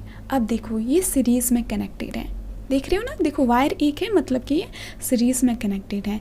तो सीरीज़ में कनेक्टेड होने पे जो करंट जो रहती है वो सेम रहती है, पर पोटेंशियल डिफरेंस जो रहता है वो चेंज हो रहा होता है। मतलब कि जो लैम्प का जो पोटेंशियल डिफरेंस है और जो कंडक्टर का पोटेंशियल डिफरेंस है वो दोनों अलग अलग होंगे। करंट तो सेम ही फ्लो हो रही है, करंट तो यहाँ पे 1/4 एम्पियर ही फ्लो कर रही है। तो सबसे पहले हम लोग लैम्प का जानते हैं, तो पोटेंशियल डिफरेंस का फॉर्मूला रहता है I × R। तो लैम्प उसको मैं VL से डिनोट करती हूँ। तो यहाँ पे कितनी करंट फ्लो हो रही है, तो करंट तो सेम ही है क्योंकि सीरीज़ में है, तो करंट तो 1/4 एम्पियर ही फ्लो कर रही है। देखो जब भी हम लोग न्यूमेरिकल में कुछ सॉल्व करना हो तो हमेशा पॉइंट वाला वैल्यू मत लिया करो, फ्रैक्शन वाला लिया करो, इससे जो है कैलकुलेशन करना काफ़ी ईजी हो जाता है। तो मैंने करंट की वैल्यू ले ली 1/4 और इस लैम्प का रेसिस्टेंस कितना है 20, क्योंकि हम लोगों को लैम्प का पोटेंशियल डिफरेंस निकालना था, इसलिए हम लोग लैम्प का ही रेसिस्टेंस लेंगे। तो 4 5 20, तो जो पोटेंशियल डिफरेंस रहेगा लैम्प के अंदर वो 5V रहेगा। उसी तरीके से कंडक्टर, इसको मैं VC से डिनोट करूं, तो जो कंडक्टर है, कंडक्टर के अंदर करंट कितनी फ़्लो हो रही है, जितनी सर्किट में फ़्लो हो रही है, क्योंकि करंट तो सेम ही रहती है, तो 1/4। इसका रेसिस्टेंस कितना है 4, तो जो पोटेंशियल डिफरेंस आ जाएगा वो 1V आ जाएगा। तो कंडक्टर में 1V रहेगा पोटेंशियल डिफरेंस और लैम्प पे रहेगा 5V। और देखो अगर तुम इन दोनों को प्लस कर दे रहे हो तो कितना आ रहा है 6V, तो टोटल 6V आता है। और देखो यहाँ पे बैटरी भी 6V की दी हुई है, तो मतलब जो हमारा आंसर है वो सही आया है। नेक्स्ट क्वेश्चन है the power of the lamp. अब हम लोगों को बताना है कि लैम्प का क्या पावर होगा। तो पावर के तो 3 फॉर्मूले हैं। सो पावर इक्वल टू होता है V × I या फिर I² × R या फिर V²/R। तो ये 3 फॉर्मूले होते हैं और तीनों में से तुम लोग किसी का भी यूज़ करोगे, जो आंसर है वो सेम आएगा। तो पावर मैं ये वाला फॉर्मूला यूज़ करती हूँ V × I वाला। तो लैम्प का पावर निकालना है तो पोटेंशियल डिफरेंस भी लैम्प का चाहिए, तो पोटेंशियल डिफरेंस है 5। करंट भी हम लोगों को लैम्प का चाहिए, तो ये हो जाएगा 1/4 क्योंकि करंट तो सेम ही है। तो जो पावर आ जाएगा 5/4 वॉट आएगा। और बाई चांस अगर हम लोग इस फॉर्मूले से निकाले होते पावर, तो पावर इक्वल टू I² है, तो लैम्प के अंदर कितनी करंट थी, लैम्प के अंदर फ्लो हो रही थी 1/4, तो 1/4 को स्क्वायर करना है, तो मैंने 2 बार 1/4 लिख लिया। रेसिस्टेंस कितना है 20, तो ये हो गया 20। 4 5 20, तो यहाँ पे भी जो आंसर आ रहा है वो 5/4 ही आ रहा है। तो कोई भी फॉर्मूला यूज़ करो, जो आंसर जो रहता है वो सेम ही आता है। तो आई होप तुम लोगों को ये क्वेश्चन अच्छे से समझ में आ गया होगा, ये काफ़ी इंपॉर्टेंट क्वेश्चन है। अब हम लोग नेक्स्ट क्वेश्चन सॉल्व करते हैं। A torch bulb is rated 5V and 500 milli ampere calculate its power resistance energy consume in lit for 2.5 hour. तो यहाँ पे जो बल्ब दिया हुआ है उसका पोटेंशियल डिफरेंस 5V दिया हुआ है और इसके अंदर जो करंट फ्लो हो रही है वो 500 मिली एम्पियर की करंट फ्लो हो रही है। मिली मतलब 10⁻³ मतलब इसके अंदर 5 × 10⁻³ एम्पियर करंट फ्लो हो रही है। और अगर मैं इसको कुछ इस तरीके से भी लिख सकती हूँ 1 2 3, इसको मैं 0.5 एम्पियर भी लिख सकती हूँ, क्योंकि देखो -3 था तो 1 2 3 3 बार पीछे जाओगे तो ये आ जाएगा। तो चाहे तो ये लिख सकते हो या फिर ये भी लिख सकते हो, दोनों चीज़ें सेम है। अब हम लोगों को पावर कैलकुलेट करनी है, तो हम लोगों को V भी दिया हुआ है और I भी दिया हुआ है, तो ये वाला फॉर्मूला यूज़ करते हैं। Power equal to V × I। तो पोटेंशियल डिफरेंस कितना दिया गया है 5V और करंट कितना दिया गया है 500 मिली एम्पियर, जिसको मैं 0.5 लिखती हूँ। तो जो हम लोगों का पावर आ जाएगा 5 5 25, 2.5 वॉट आ जाएगा। तो इसका राइट आंसर हो गया 2.5 वॉट। अब हम लोगों को रेसिस्टेंस फाइंड करना है, तो V इक्वल टू होता है IR। तो रेसिस्टेंस का फॉर्मूला निकल के आ जाता है R इक्वल टू हो जाएगा V/I। पोटेंशियल डिफरेंस दिया हुआ है 5 और करंट दी हुई है 0.5। ये कटा यहाँ पे ऊपर 0 गया, 5 10 × 50, तो आंसर आ जाएगा 10 ओम रेसिस्टेंस। अब देखो थर्ड वाले में हम लोगों को एनर्जी बताना है, तो एनर्जी का फॉर्मूला क्या होता है, एनर्जी हो गया पावर इनटू टाइम, इसी को हम लोग एनर्जी बोलते हैं। और पावर कितना दिया हुआ है 2.5 वाट, तो 2.5 वाट लिखेंगे। और टाइम यहाँ पे जो टाइम दिया हुआ है वो आवर में दिया हुआ है और इसको हम लोगों को सेकंड में कन्वर्ट करना होगा। देखो यहाँ पे क्वेश्चन में पूछा नहीं गया है कि तुम लोगों को एनर्जी किस यूनिट में निकालनी है, तो सबसे पहले हम लोग जूल में भी निकाल लेंगे और किलोवाट आवर में भी निकाल लेंगे। सो 2.5, अब टाइम को सेकंड में कन्वर्ट करना है, तो टाइम अभी कितना हो रहा है 2.5 आवर्स थे, इसको अगर हम लोग को सेकंड में कन्वर्ट करना है तो 2.5 इंटू 60, अब ये जो हो गया ये मिनट में हो गया, एक और बार 60 से डिवाइड कर देंगे तब जाके ये सेकंड में कन्वर्ट होगा, तो अब ये सेकंड में है। सो टाइम की वैल्यू हम लोग यहाँ पे लिख देंगे 2.5 इंटू 60 इंटू 60, और जब तुम लोग इस पूरे को सॉल्व करोगे तो आंसर निकल के आता है 22,500 जूल। तो इतनी जूल ऑफ एनर्जी यहाँ पे लग रही है। ये तो हम लोगों ने निकाला जूल में। अगर इसी को हम लोगों को किलोवाट आवर में निकालना होता तो तब देखो एनर्जी हो जाती पावर इनटू टाइम। अब पावर जो दिया हुआ है वो वाट में दिया हुआ है, पर किलोवाट आवर में निकालना है तो यहाँ पे पावर जो है किलोवाट में होना चाहिए और टाइम जो है वो आवर में होना चाहिए। तो पावर को किलोवाट में कन्वर्ट करने के लिए 2.5 को डिवाइड कर देंगे 1000 से। सो ये जो है अब ये किलोवाट में है। टाइम तो आवर में ही चाहिए, तो टाइम हो जाएगा 2.5, तो ये जो आता है यानी 2.5 इंटू 2.5 हो जाएगा 6.25 डिवाइडेड बाय 1000। ये जो है पावर आया, ये जो एनर्जी आया वो किलोवाट आवर में आया, तो ये कुछ हो जाएगा 0.00625 किलोवाट आवर। तुम लोग एग्ज़ाम में ये भी निकालोगे तो भी सही है और ये भी निकालोगे तो भी सही है, क्योंकि क्वेश्चन में बताया नहीं गया है कि एनर्जी किस फॉर्म में निकालनी है, तो दोनों में से जो भी निकालोगे वही राइट आंसर होगा। सो इसी के साथ ये प्यारा सा चैप्टर तुम लोगों का ख़त्म होता है। नेक्स्ट लेक्चर में हम लोग इलेक्ट्रिसिटी के मोस्ट इंपॉर्टेंट क्वेश्चन और PYQs करेंगे। So thank you so much for watching. अगर वीडियो पसंद आए तो लाइक ज़रूर करना और चैनल को तो सब्सक्राइब ज़रूर से ही कर लेना, क्योंकि अब हम लोग क्वेश्चन करना स्टार्ट करेंगे तो क्वेश्चन को तुम लोगों को मिस नहीं करना है। So thank you so much for watching. मिलते हैं नेक्स्ट वीडियो में।